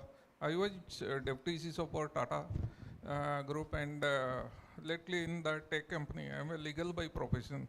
Now, question is that my question is that privacy for AI. Okay, so DPDP Act has been already going to enforce within 2-3 months. There is Europe has already implemented the AI guidelines also. Okay, now there is a high need of implementing I need to understand your thought about the AI guidelines in India. Okay, implementing AI guidelines in India to use the AI in a responsible way, because currently it is not about that. There is not clear cut how to use it. There cannot be a governance mechanism, cannot be put in and around it. The second thing is that problem is that you cannot, every audit is based upon the evidence. AI never give, current AI, whatever is that, it is never giving any kind of evidence how the data is getting generated. So keeping all these things in mind, do you think that India required a guideline in a faster space, just like Europe has done it in a recent past? Jyoti ma'am will reply. So, your question was how to use AI. I think that also the DPDP. DPDP has been implemented. AI guidelines also. Act has to be passed, just like Europe has already passed. Yeah, so DPDP, just like GDPR, they did it a long back. India I'll address did your it. question. I'll address your question on the EU regulation and whether India should have an EU regulation kind of a setup. Right? So no, the answer is like I said in my earlier discussion also, that I don't think we are ready as yet, right? We are still improving our knowledge and awareness on AI. When that stage comes, automatically, we are skilling the government also, by the way. Lots of companies who are dealing in AI are skilling the government also, right? Skilling the judiciary also. So we have a long way to go before we can say we can come out with a regulation, unlike in Europe. And the Europe regulation, which runs into some 420 pages, itself has not been taken well, right? So it's not the way to go. No country is really looking at the Europe-based regulations. What we are going to consider in the past, in the future, is really a risk-based regulation. You can't penalize risk A, a high risk and a low risk in a similar manner. So what are those risks and how are you classifying them? I think that's the way India will go. At this point of time, it'll only be frameworks and guidelines. And I think that's a very sensible and a very smart approach and pro-innovation approach that India has taken. Till that time, AI risk, how to assess it? So we'll take another question now. Somebody else at the back as well. Hi. Yeah. Hi, good afternoon. I think we discussed somewhere the role of proxy advisors. Can you just announce who you are? Sure. I'm Bhupendra Kothari. I advise on related party transactions to my clients. Now, the question here is more about the role of proxy advisors. We have commonly seen that a lot of times, certain brands, certain intangibles are very much needed for the growth of the business, and the board takes a decision that these intangibles are required, mostly when you are a subsidiary of a foreign MNC. But the proxy advisors, many a times, even when the healthy margins have suggested declining such transactions. My question is, when we know as a country our R into GDP ratio is all-time low, we need some intangibles, some know-hows to gain growth, but at the same time, as a short-term benefit, a lot of minority shareholders would like to decline it and get more dividends. How do a board see balancing this? Do you think regulators have gone overboard and over-empowered the minority shareholders at the expense of growth? You want to take the question? So if I have understood your question right, what you are saying is that if proxy advisors are advising against a probable better opportunity for the company, which the board thinks that it is a better opportunity, then how do we control it? So I Yes. think that is your question. Yes, ma'am. So what I want to say is that proxy advisors only advise, they do not vote. Okay, so it is only a recommendation along with the rationale that the proxy advisors give out. So it is ultimately the decision of the investor as to whether they should follow the recommendation or the report that the proxy advisor has given. So the analysis and the research has been done, but ultimately the decision is on the investor. That is the first point.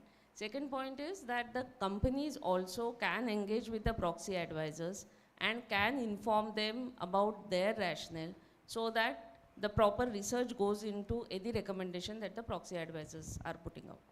One more difference. They don't vote, and also, unlike in the West, they don't litigate either.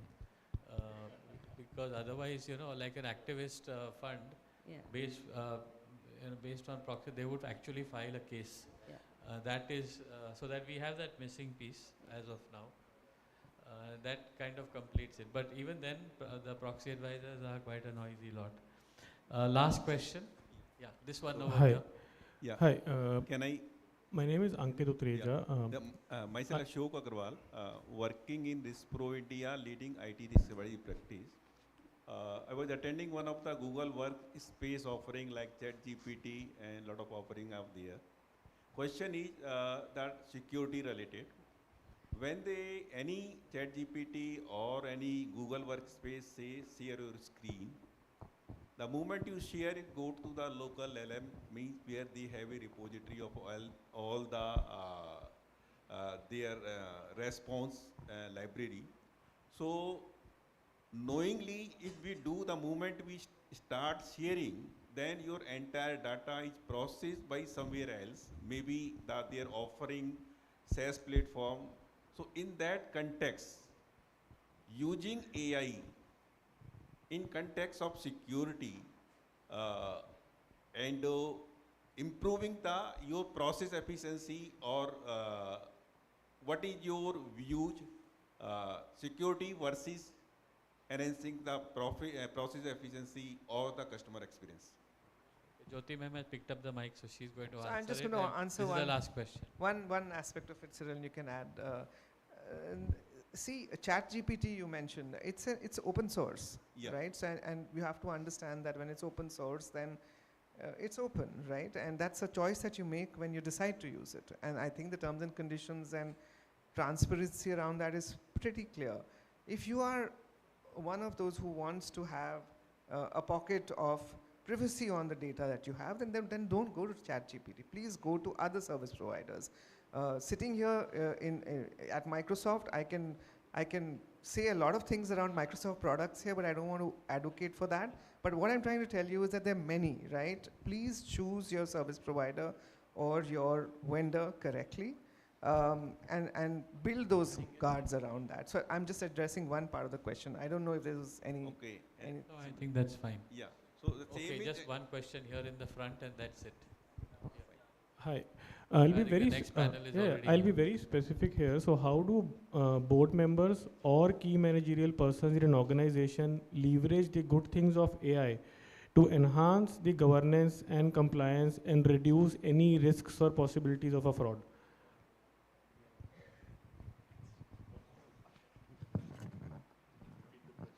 Can you repeat the question? How are board members using AI? Something like How board members or key managerial persons in an organization leverage good things from AI to enhance governance and compliance and reduce any possibilities of a fraud or a misconduct? I think you are overstating AI, right? Boards are, involved in governance. A lot of AI is used, or I won't say a lot, AI is used primarily first in business operations to improve business efficiencies, to improve profitability, whole host of various. Second, as I talked about a little while ago, AI also could disrupt your business, so you need to be aware of what it is. Now, to understand your question, if you're talking about governance around AI, boards definitely look at what is the existing use of AI within businesses, what is the governance insofar as the data which is used, is there intellectual property issues as far as the data concerned, are the algorithms appropriate, could there be possibility of, on what do you use the output of it or the end product of it for, what are the risks involved in that, what is the level of human oversight on it, and then could there be deep fakes? There are a whole host of things. They ask these questions around in a boardroom, but boards don't themselves use AI to say, okay, write the minutes after listening to the discussion. There is a human element there all the time, as of now. But I think they get better to be fair, just a simple answer to your question is they do get better information and better analysis. What they do with it is where the human judgment comes in. So it's a tool, that's it. So I think we'll stop the session here. Thank you very much for a great, thank you audience for being a very attentive audience, and thank you panelists for being.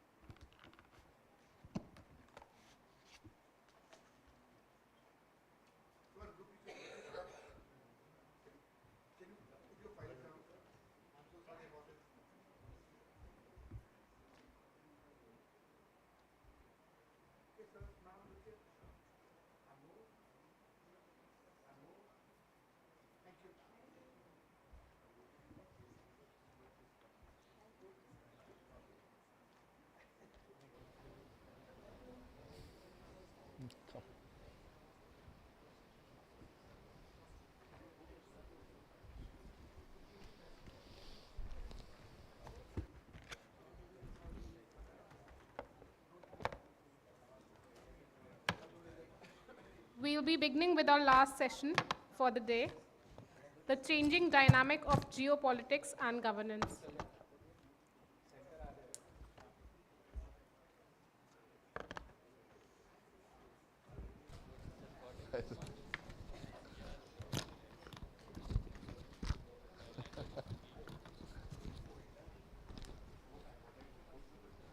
May I invite all the panelists on the dais, please? Keep my name here.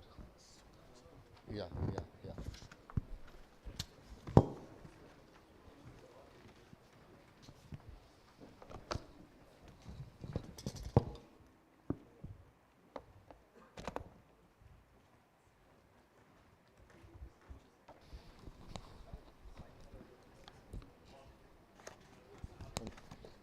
Requesting everyone to please take the seats in the front. Yeah, Shailesh.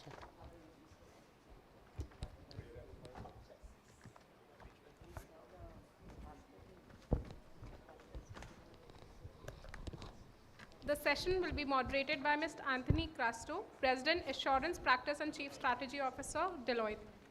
Over to you, sir. Am I audible? So, good afternoon, everyone, and it's a privilege to host this panel with eminent leaders from the industry. And as you all know, that today we live in a VUCA world, right? There are a lot of changes that are taking place, global economic changes. We are seeing that war on tariff which is going on right now. There's realignment of all supply chains taking place. We see the technology disruptions as well, right? But it's important to note how boards are viewing these risks or viewing these macroeconomic changes and how they are reshaping their entire strategies to address these risks or address these impacts which are taking place, right? And some of it can be what we may term as black swans as well. As India grows on its war path to be a Viksit India by 2047, it's also going to be important that the India Inc. is going to look at all these impacts which are taking place at a global level, and companies will need to re-strategize their priorities as they go through. So as part of today's discussion, we'll touch upon and hear from Kalpana, from Shailesh Bhai, from Prerak, from Ramaswamy, as how do boards and how do leaderships in these various organizations are rethinking their strategies, their decision-making processes, what are the areas that they want to emphasize on as they navigate through these challenges. The other more important aspect is, as you all know, all of us are committed on sustainability and ESG goals which are there. So these macroeconomic changes which are taking place, how do they impact those sustainability goals, and how do organizations balance between their long-term objectives and their short-term objectives, at the same time meeting their sustainability goals. So we'll understand from our panelists today what are the nuances that companies are looking at, and deep dive on some of those and get those insights as well. So thank you very much, Kalpana, Shailesh Bhai, Prerak and Ramaswamy for this panel. And I'll start with Kalpana ma'am first. If we look at, you have been on various global boards, and you have seen this day in, day out, their decision-making process, how they deal with global challenges. If you look at, we came out of COVID, and we have been resilient as an organization, and companies have been resilient as organizations. So being on global boards, now these changes that are taking place at a large global scale, whether it be in terms of trade policies, realignment of all supply chain trade programs, or even in terms of the technology disruption, how do you believe that boards are looking at these dynamic changes and are addressing them? Or how companies are evolving their strategies to address these challenges? Thank you. So I'm on the board of two global companies, both of who are very heavily regulated. One is a banking entity, the other is in tobacco, and as you know how much they are regulated. You know, every time a crisis like the current period, we say this is unprecedented. But in our lifetimes, we call the global financial crisis as unprecedented. We call COVID as unprecedented. So we've got to deal with one more. What I've found as really good practices that I've observed on these boards is a constant communication with the board. So in one of my boards, every week there is a chairman's letter, highlighting not just in this turbulent times, but even on a regular basis. And that keeps the board abreast. It also enables any one of us to immediately say, I think this is important enough for us to quickly call a committee and deliberate if there is a big risk issue, if there's something that's the whole board needs to engage on, you know, quickly put that together. Some other companies actually do it monthly. And in any event, good practice, good governance practice is to try and do this at least as a pre-runner to your quarterly results announcement. And delving a little more into what you're saying, if you remember in the earlier days, people would look at a 3-year strategy and a 5-year strategy. Then we met next year, never talked anything about what we talked 3 years ago, and talk about another strategy. What I find good board doing is that whilst you may do this one, you know, a couple of days or 3 days in a year, talking about strategy and your forward-looking, maybe a 3-year plan, they also show you what they said 3 years ago. Okay. And what's changed and how did we deal with that change. The other very good practice that I've observed on one of my boards is that in every meeting, without fail, in addition to whatever we talk about financial performance of the quarter, we actually review each one of the businesses. So it's not a strategy in isolation to be looked at once in a year, a plan once in 3 years, but on a constant basis, you're engaging with the boards. No. Thanks.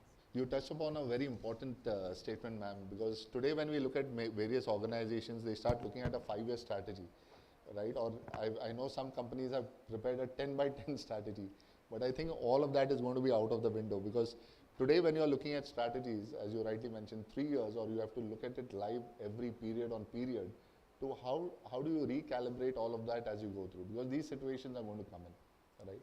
And as an organization, you will have to address it, and board will help guide the organization as they go through that process. One area that I wanted to also seek your inputs on was, as these unprecedented changes are taking place, right? These are all different, right? We had COVID, which was different. We have the tariff war which is going on is different. How are boards looking at their composition and skill sets to say that what are the new capabilities that they would need to add at a board level to make the board also ready for future, right? So any thoughts on that will be helpful. So I think you really need to look at diversity of skills on the board. You do not need to look at them as unpaid or not that well paid consultants, right? Okay. They are stewards of the company. They have to look at the company as a whole. So if you get a lawyer on the board and say, I've got him because he's going to give me free advice now, other than the annual retainer that I'm going to pay him, or get a tech guy in. As you know, tech is such a large thing. To bring a hardware guy in and say, I've ticked the box, for my ticket, doesn't hold good. But I'm a great believer in bringing diverse skills. And typically when you talk about diversity, gender first breaks it. To my mind, that's definitely one aspect. Being a woman, I'm strongly in favor of having more women on the board. But actually, you've got to look at diversity of experiences and skills. Sure. Because that will enable you to play a stewardship role, Sure. a challenge role, and a support role much better. So if you remember maybe 10 years ago, when companies wanted to bring directors on the board, it used to be a cozy club, Correct. right? Someone knows Correct. someone's looking for this thing. More and more, I think Indian companies are hiring external consultants with very strong briefs. The nomination and governance committees actually identify and give them a brief on what are the skills and experiences we are looking for. We don't want to bring in a director who's going to learn at our expense. Sure. We really want them to come in and bring their skill and experience and give that brief to the executive search firms. Like both the global boards I'm on, believe me, there's no way they would have hired me. I mean, brought me on the board, hired is the wrong word, if they hadn't engaged an external consultant. Because I do not belong to that club that would have picked up, an unknown woman from India to say, come and be on our board. No, absolutely, ma'am. And it's very important because today the capability at the board is the most important. And what we have seen in some organizations, they are looking at taking certain economists also on the board, right? Because today what is happening is if you're looking at how global power shift is taking place or how the entire consumer catchment is changing, right? It's moving. If you look at it, India and Asia is the biggest base for the young population which is there. And hence it will shift a lot of trade in a different manner. So to understand these economic trends, some organizations are also taking economists in addition to the technologists which you mentioned, because with Gen AI and all are coming into place, it's disrupting products and services. So they are also looking at economists. So you're absolutely right, as an organization and as a board, they would need to look at the entire diversity of skill set which is there. So Shailesh bhai, coming to you, you have been on a large Indian boards as well. So what's your take on how Indian corporates are and boards are looking at these risks which are emerging, and what are the changes and evolution that they are doing in their decision-making process or rethinking their strategy shifts? I take the view that it is these polycrises, as we call them, which are actually permitting boards to reveal their own talent. It's a fantastic opportunity. And I'll take the case study of Blue Star, where we were suddenly confronted with the entire supply chain from China getting completely disrupted during COVID. So what was required? What it took was that we needed to first understand, appreciate, take quick decisions, make sure that the board got super engaged. The number of meetings that companies like Ambuja, ACC had during the COVID period and a Blue Star type of company had was unprecedented, because it was required to take that decision swiftly. And the same is going to happen when other crises like the one which you mentioned, sudden tariffs being raised and all of that happen. And what happened as a result of that engagement and deliberation was the creation of a new concept called resilience capital. And for the first time, HSBC, and you know it too well, got willing to provide a very significant debt product to the company. Fortunately, because we had that resilience capital, over the next few months and years, we not only were able to repay that comfortably, but also raise 1,000 crores in 15 minutes. And that is what the real revelatory role of the board becomes as a crisis comes on. So it's very important to have that sudden increase in engagement. It's important to have the leadership, the communication that Kalpana talked about, and just the sharing that, okay, this is a problem and we need to deal with it. And I think that's the way a company like Blue Star responded. ACC and Ambuja, again a fantastic case study.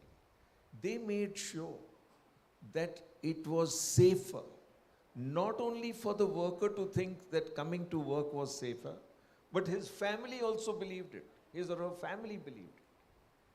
Because unless they believed it, that person would not have been emboldened to come to work. Sure. We took extraordinary efforts. And this all needed sanction because it cost money. It was a lot of outlay that had to go out. And similarly, as we see today, the geopolitics again disrupting supply chains, decisions on what to do in terms of shifting manufacturing base, in terms of raising production, productivity, all of these issues will in an engaged manner be taken up at boards for consideration at the highest level. Oh, very aptly said, Shailesh bhai. One is in terms, and Kalpana ma'am also mentioned, is the engagement with the board, the timely engagement, and the ability of the board to respond to that crisis, right? Today when we see various organizations, first of all, a very important, another aspect which you mentioned is assessing risks, right? Because today if you don't assess your risk effectively, and it's only a tick the box, it may have an impact. So first assessing your risk, and second from a crisis management perspective, when it comes to decision making and you drive a crisis management plan to address that risk, the board has to get involved and that engagement has to be very strong with the management, and it cannot be done in isolation. So I'm bang on point, sir. One question which I had is, you're a great supporter of sustainability. I've seen you speak at various sessions which are there. But when you look at the current economics, when you look at the current scenario which is there, and companies are facing through challenges, now they may have put certain long-term objectives on sustainability into the media, or they may have defined it for themselves, those sustainability goals and ESG goals. How do you think companies are now looking at balancing to ensure that they stand true to that objective and goal that they have set? At the same time, balance profitability and balance the economics of survival as well as they go through this journey. So any inputs on that? I think I'll go back and pick from what Kalpana said a little while ago. We need to become stewards of sustainable progress. And if the world is talking about making America great again, or making France great again, or Germany great again, I would say as a steward of sustainable futures, that we need to make all living beings great again. And if you adopt that perspective and you take that to your board, then you will be able to create the current to make sure that you don't deviate from the world's, I think it's one of the three greatest risks that the world faces, climate change. It's there, it's all around us. I mean, wherever I turn, I can see it happening. And therefore, I think what I would like to say is that we need to look at not just the stakeholder which is immediate, but the stakeholder to which we are really truly responsible. And therefore, it's important to make sure that the boards think about how can your business be sustainable and promote the sustainability of every living person. And therefore, you need to think of sustainability in an integrated manner. The design principle of every decision, every investment, and every innovation has to be such that it is guided through the lens of sustainability. It's critical.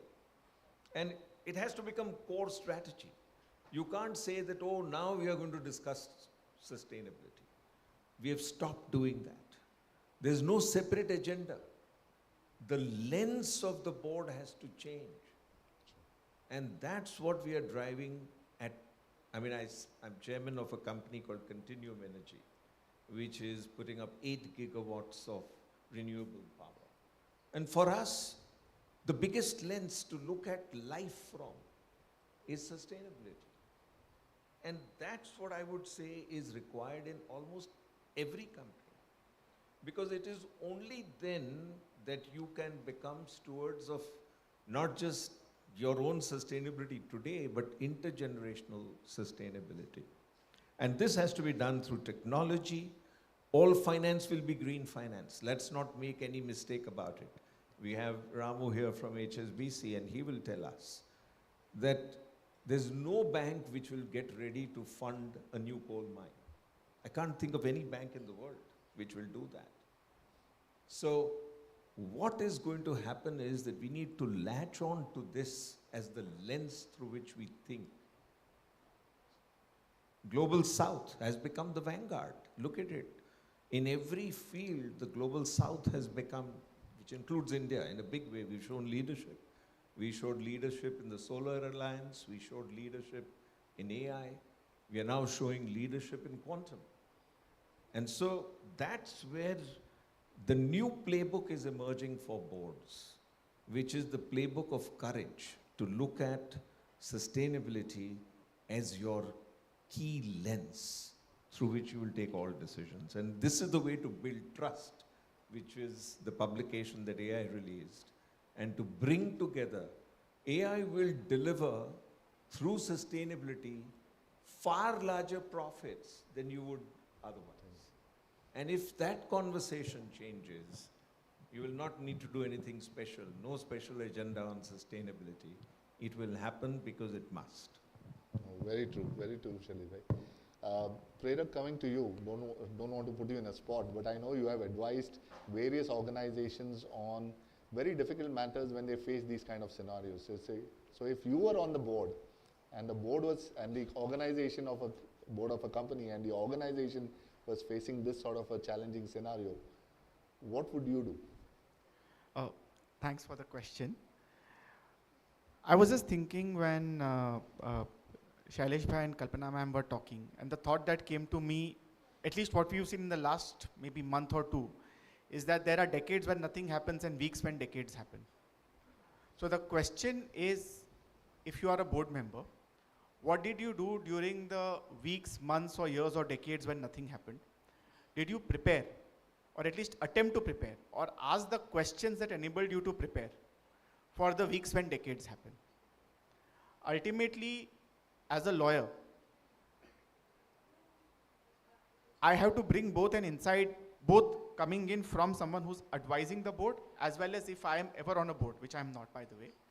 So both perspectives lead me to one thing, which is that if I am on a board, I have this responsibility called fiduciary duty. And there is a beautiful word which both Kalpana ma'am and Shailesh bhai have used, which is stewardship. What does it mean in plain English?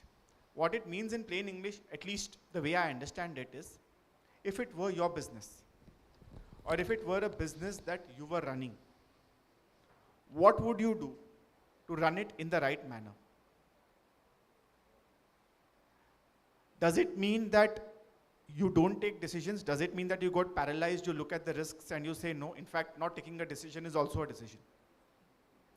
Does it mean that you take decisions based on data that you are not convinced is enough to take a decision? No. I think ultimately what it means as a board member is think about what you've done in the past. Think about areas that you could have improved on. Think about today. Think about what you need to do today, both reactively and proactively, because the one thing that everyone talks about is the VUCA world and the risk.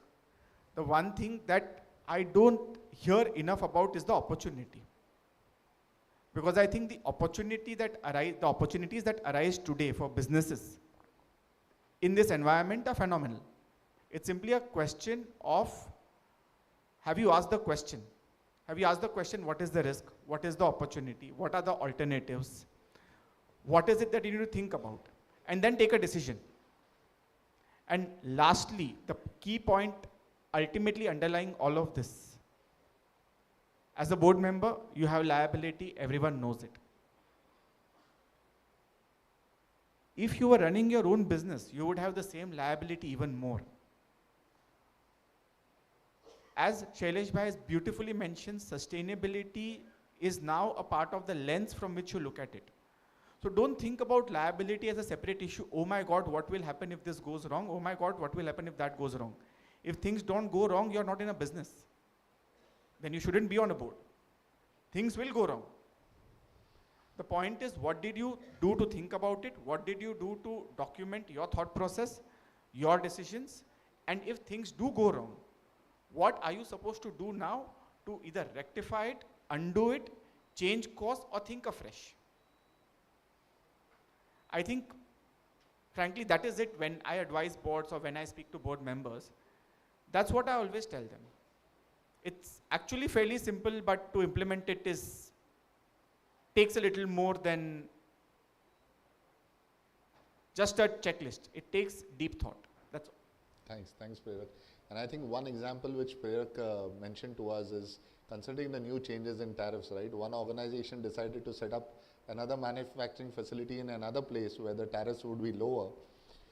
But you don't start taking those kind of decisions. You have to assess the impact of those decisions, right? It's not that you can't do one thing, so you start doing something else.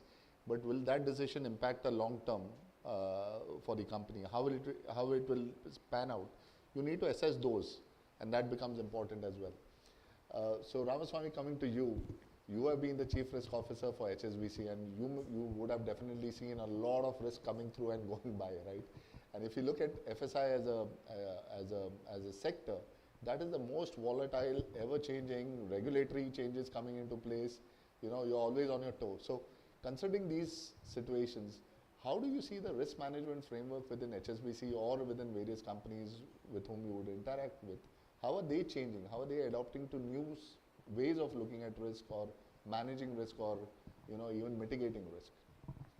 Thanks for the question. So global banks, I think, have had a very well-established risk management practice, I think, across, and that's done. I think over a period of time that I've noticed working in the market here and working with different organizations, private banks as well as other banks and public sector banks have also incorporated, with the regulator also forcing some of those actions. So adopting best practices, learning from what's happening around.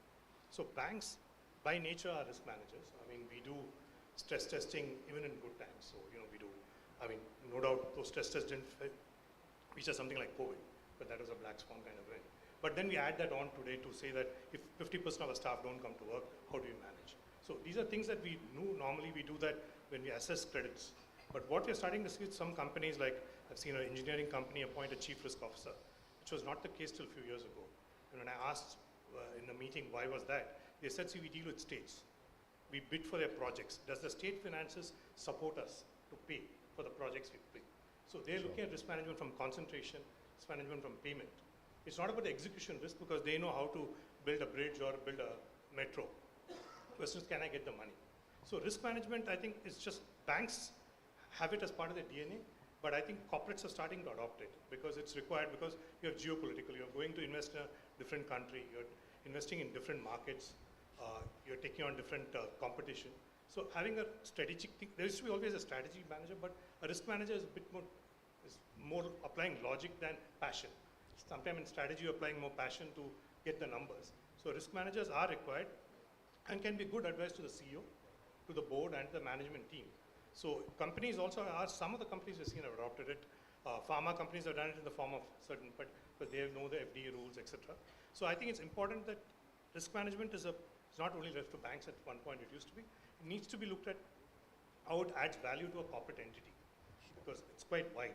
And you have to keep testing different pieces. Stress testing is one important aspect. RBI defines it, you know, Reserve Bank, for example, defines things, but we also do extra stress testing. So because we have concentration which may not be true for others. We may have a lot of trade flows as foreign banks. Then do we test that? You know, what happens? what will be the volume, kind of impacts. You have to test your own IT systems, because today, if you look at risk management perspective, your IT system is down. Many of us cannot operate at all. So risk management is coming into all areas, cyber security, etc. Because you have if your data leakage happens, today the penalties are very large, customer confidence takes a beating. So I think it's becoming important to use that word risk, and when we assess credit proposals which come our way, or lending proposals, we are asking these questions, trying to understand, we're looking at the composition of the boards, looking at what do the annual reports talk about, because sometimes they're very generic, then doesn't help, then you have to ask further questions. Some of the annual reports talk much more in detail about how they manage the risks. So it's becoming important to look at holistically. It's just not about saying risk is left to a certain X or Y individual. It applies to the management, to the boards, to everybody. I think we need to look at it in 360. No, and I like the concept of 360 degree of risk which you mentioned, Ramaswamy. And taking a segue, as you said, that you see the uptake in corporates other than banks, because banks it has been in the DNA and corporates is going. So coming back to Kalpana ma'am and Shailesh bhai, in the organizations that you lead, both global boards, Indian boards, how have you seen the evolution of risk management, and where is it today, and what are some of the good practices that companies are adopting to ensure that these kind of risks which are taking place, they assess it well, they manage it well, and they also, in terms of mitigate it through appropriate actions. So any thoughts on that? So let me share with you, today whole day we've been talking about AI, so I'm going to continue. There are 4 frameworks which define risk management in my mind. One is the Enterprise Risk Management Framework as espoused by COSO.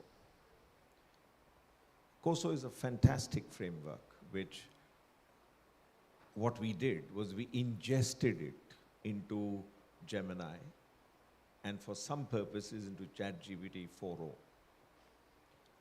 Then we took the TQM framework or the Toyota way to work, ingested that. We looked at the delegation of authority, which was the matrix that was already evolved by the company.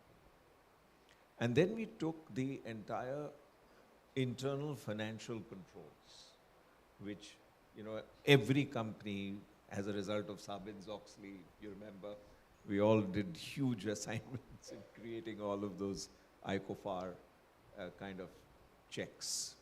So we ingested all of this, then used domain skills that we already had, compared them with best practices that we could find from anywhere in the world, and came up with a set of SOPs. See, at the fundamental level, it is critical to deploy AI to come up with something that can only happen because your intelligence moves in linear silos, whereas the integration that you need happens through AI. So if you want to integrate 4 frameworks and think about all of that together and come up with one outcome, then you need to know how to deploy this AI at scale.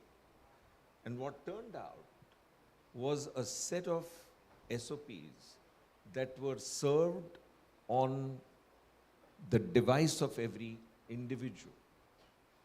And the rule that TVS Motors, for example, follows is that if any SOP is not revised once in a year, you got to take a fresh look at that.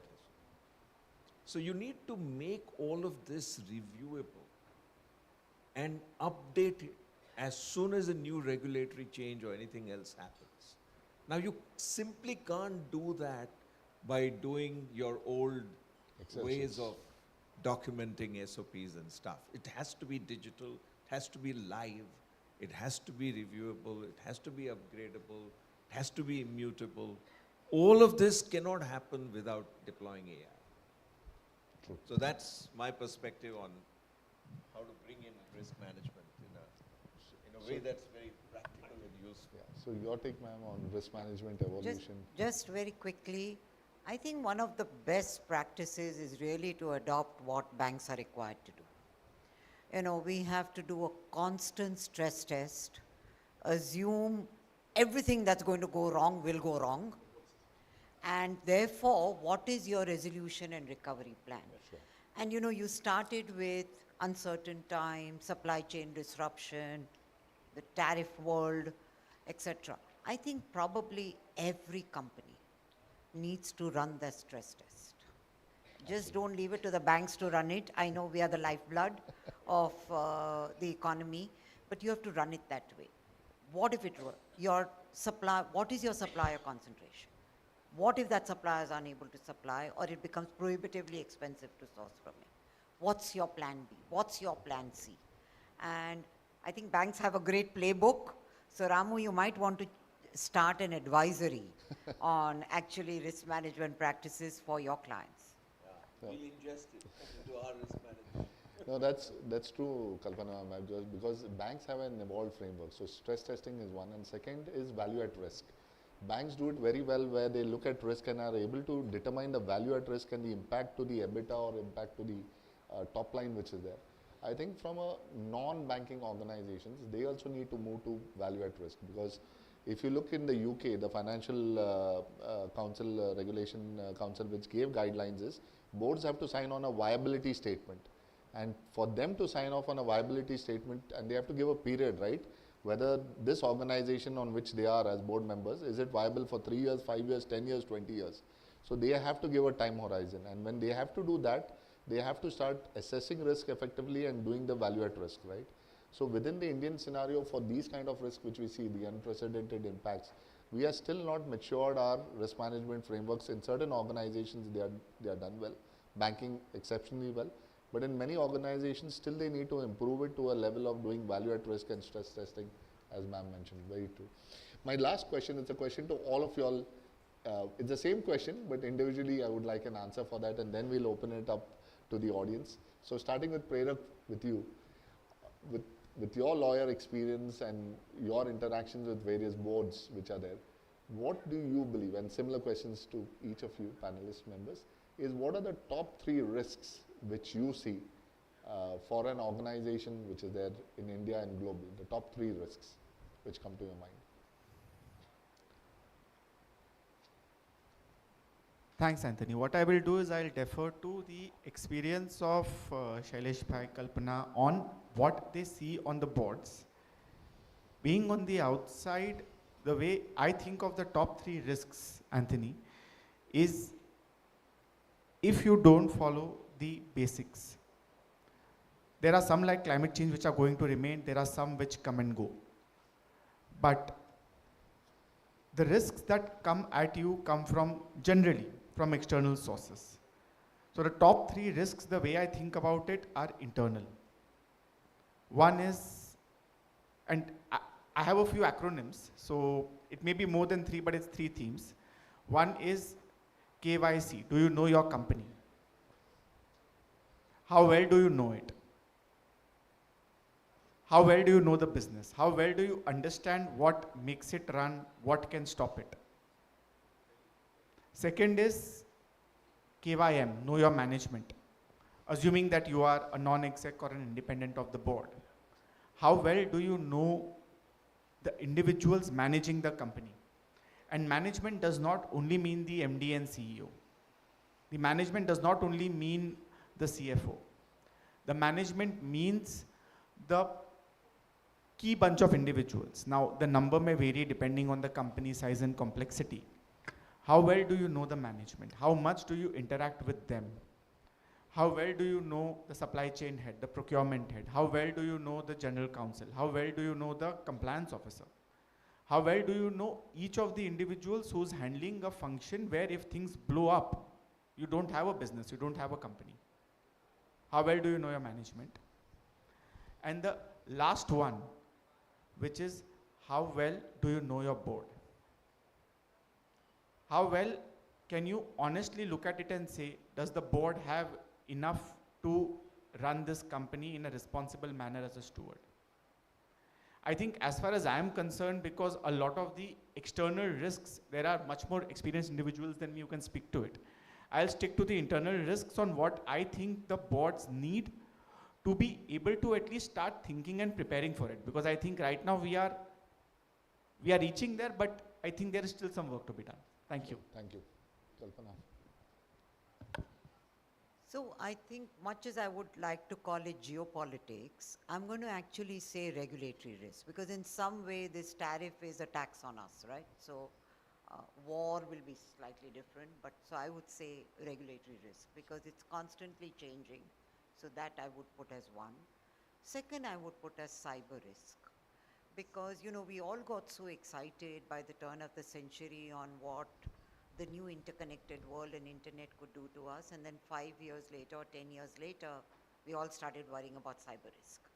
With AI coming in, I wish we would first concentrate on all of the risks associated there and there. So, this whole cyber AI risk I would put. And the third, actually, I would put as business disruption risk, because technology, AI is going to dramatically change businesses. And what you thought today was truly a winning business strategy, and your model for decades to come might become very relevant in a very short span of time. So I'd call out these three. Thank you. So I think Kalpana mentioned what typically in banks we've been discussing. Even today morning we had a session within our bank on the top even emerging this with an external party. So I think cyber was one of those things. Financial crime. The other big part we've seen as banks is about regulation. It constantly changes. All regulators, it could be any financial services, and it's becoming more customer focused, so means you have to invest in that, and that investment constantly is required to keep up with just what's happening.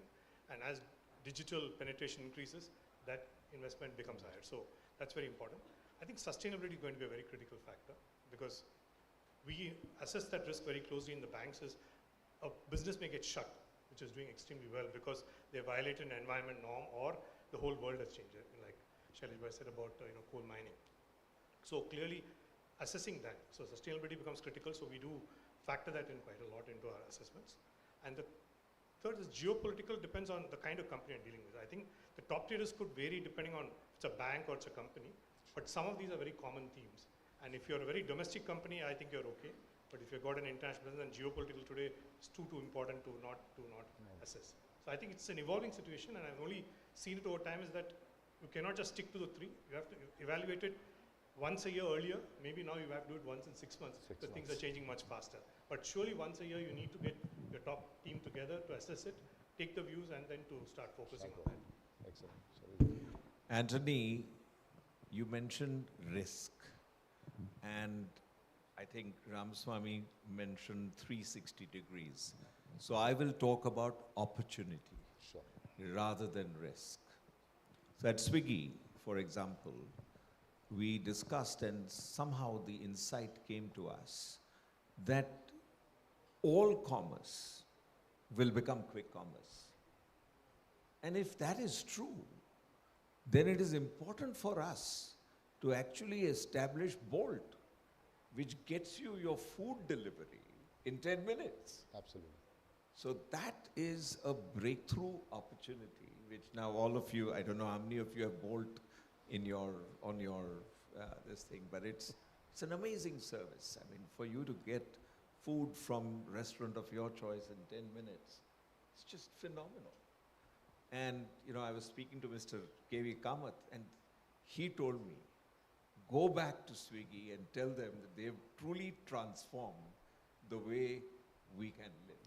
So that is the kind of opportunity that at boards we want to look for. There are risks, there's competition and all of that. I'll talk about the internal risk. The biggest internal risk is to miss the challenges that your challenger is actually working on. And so that challenge can come from anywhere. You just have to be so scenario driven and so driven by evaluating what's happening in the environment and become conscious deeply to be able to track what is it that can come and disrupt your business. At the bottom of that disruption is that competitive analytics, that tracking of what your competition is doing. And if I take an external risk, it is clearly climate change. I don't think we appreciate enough that the world will have at least $1 trillion of stranded assets. Not too far away. Just in the next 1 or 2 years, we will have over $1 trillion of stranded assets. Because the way we produce and the way we manufacture and the way we do things is getting transformed so dramatically. I mean, when I see the man-machine interface, when I see a TBS factory, and I see robots working comfortably with human beings, I can see the humanoid robo revolution coming. The population of humanoid robots is likely to be higher than the population of the human race. And so we'll need to learn to work with them. And that is, to my mind, a huge challenge and a huge risk. Thank you, Shailesh. Really fantastic inputs in how do you look at both risk and opportunity as well. And most important, change is constant, but now the velocity of change is something that we need to be worried about, because what we used to assess on an annual basis, now we may have to do it not only 6 monthly, but even much shorter time frame. And I was fortunate to be at one program for INSEAD, which they have a methodology called the Phoenix methodology, where they go to companies and say, imagine that if your company is completely disrupted, right?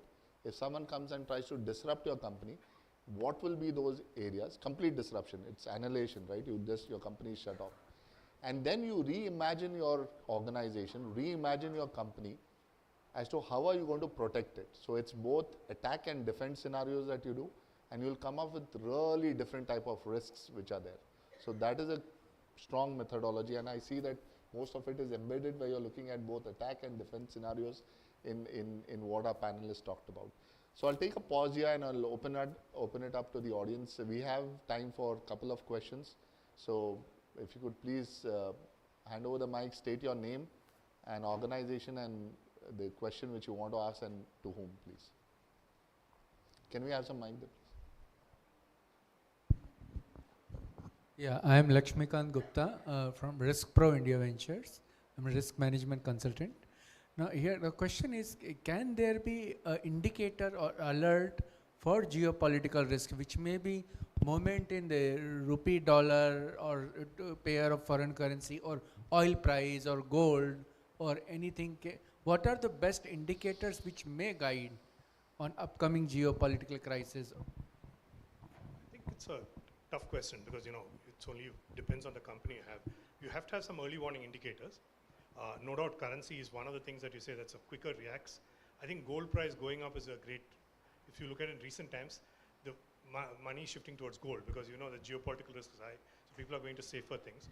So it's not very easy to say that this is the exact parameter that you look for, but you'll have to evolve with an experience as to saying, I'll track 2 or 3 of these things. If this happens, then I'll react. Because when tariffs were put in, I don't think the US government felt that the bond prices will go up. They thought they will go down.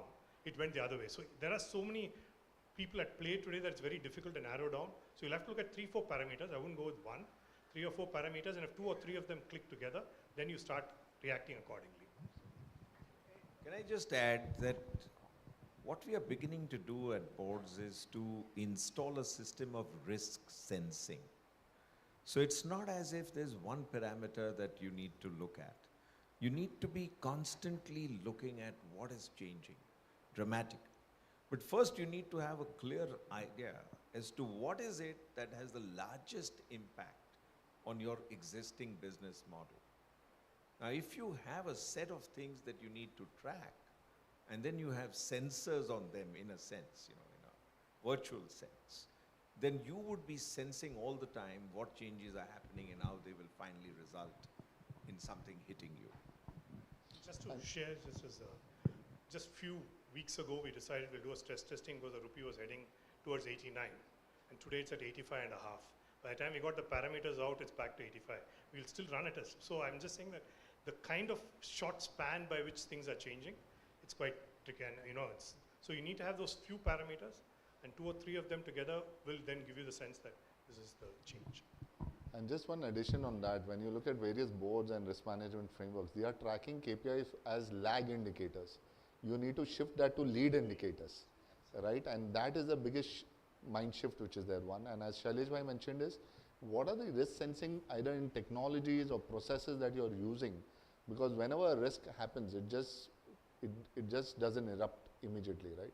It will give certain signals of change which are there.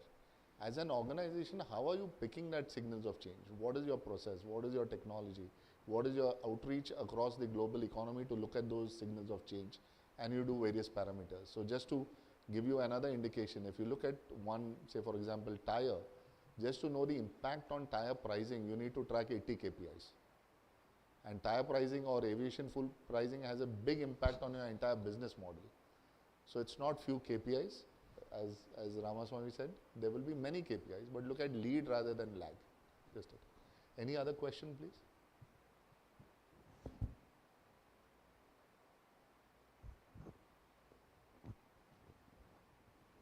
Okay, if we don't have any questions, we have finished on time. So I would really thank all the panelists for sharing their insights which they have shared and the great guidance that they have given to the audience. Thank you very much.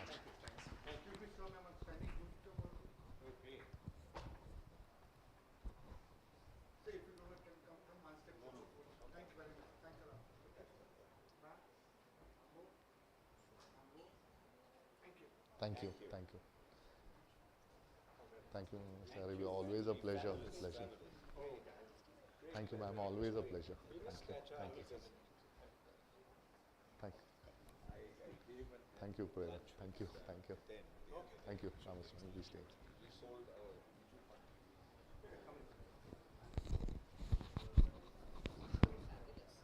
Thank you very much.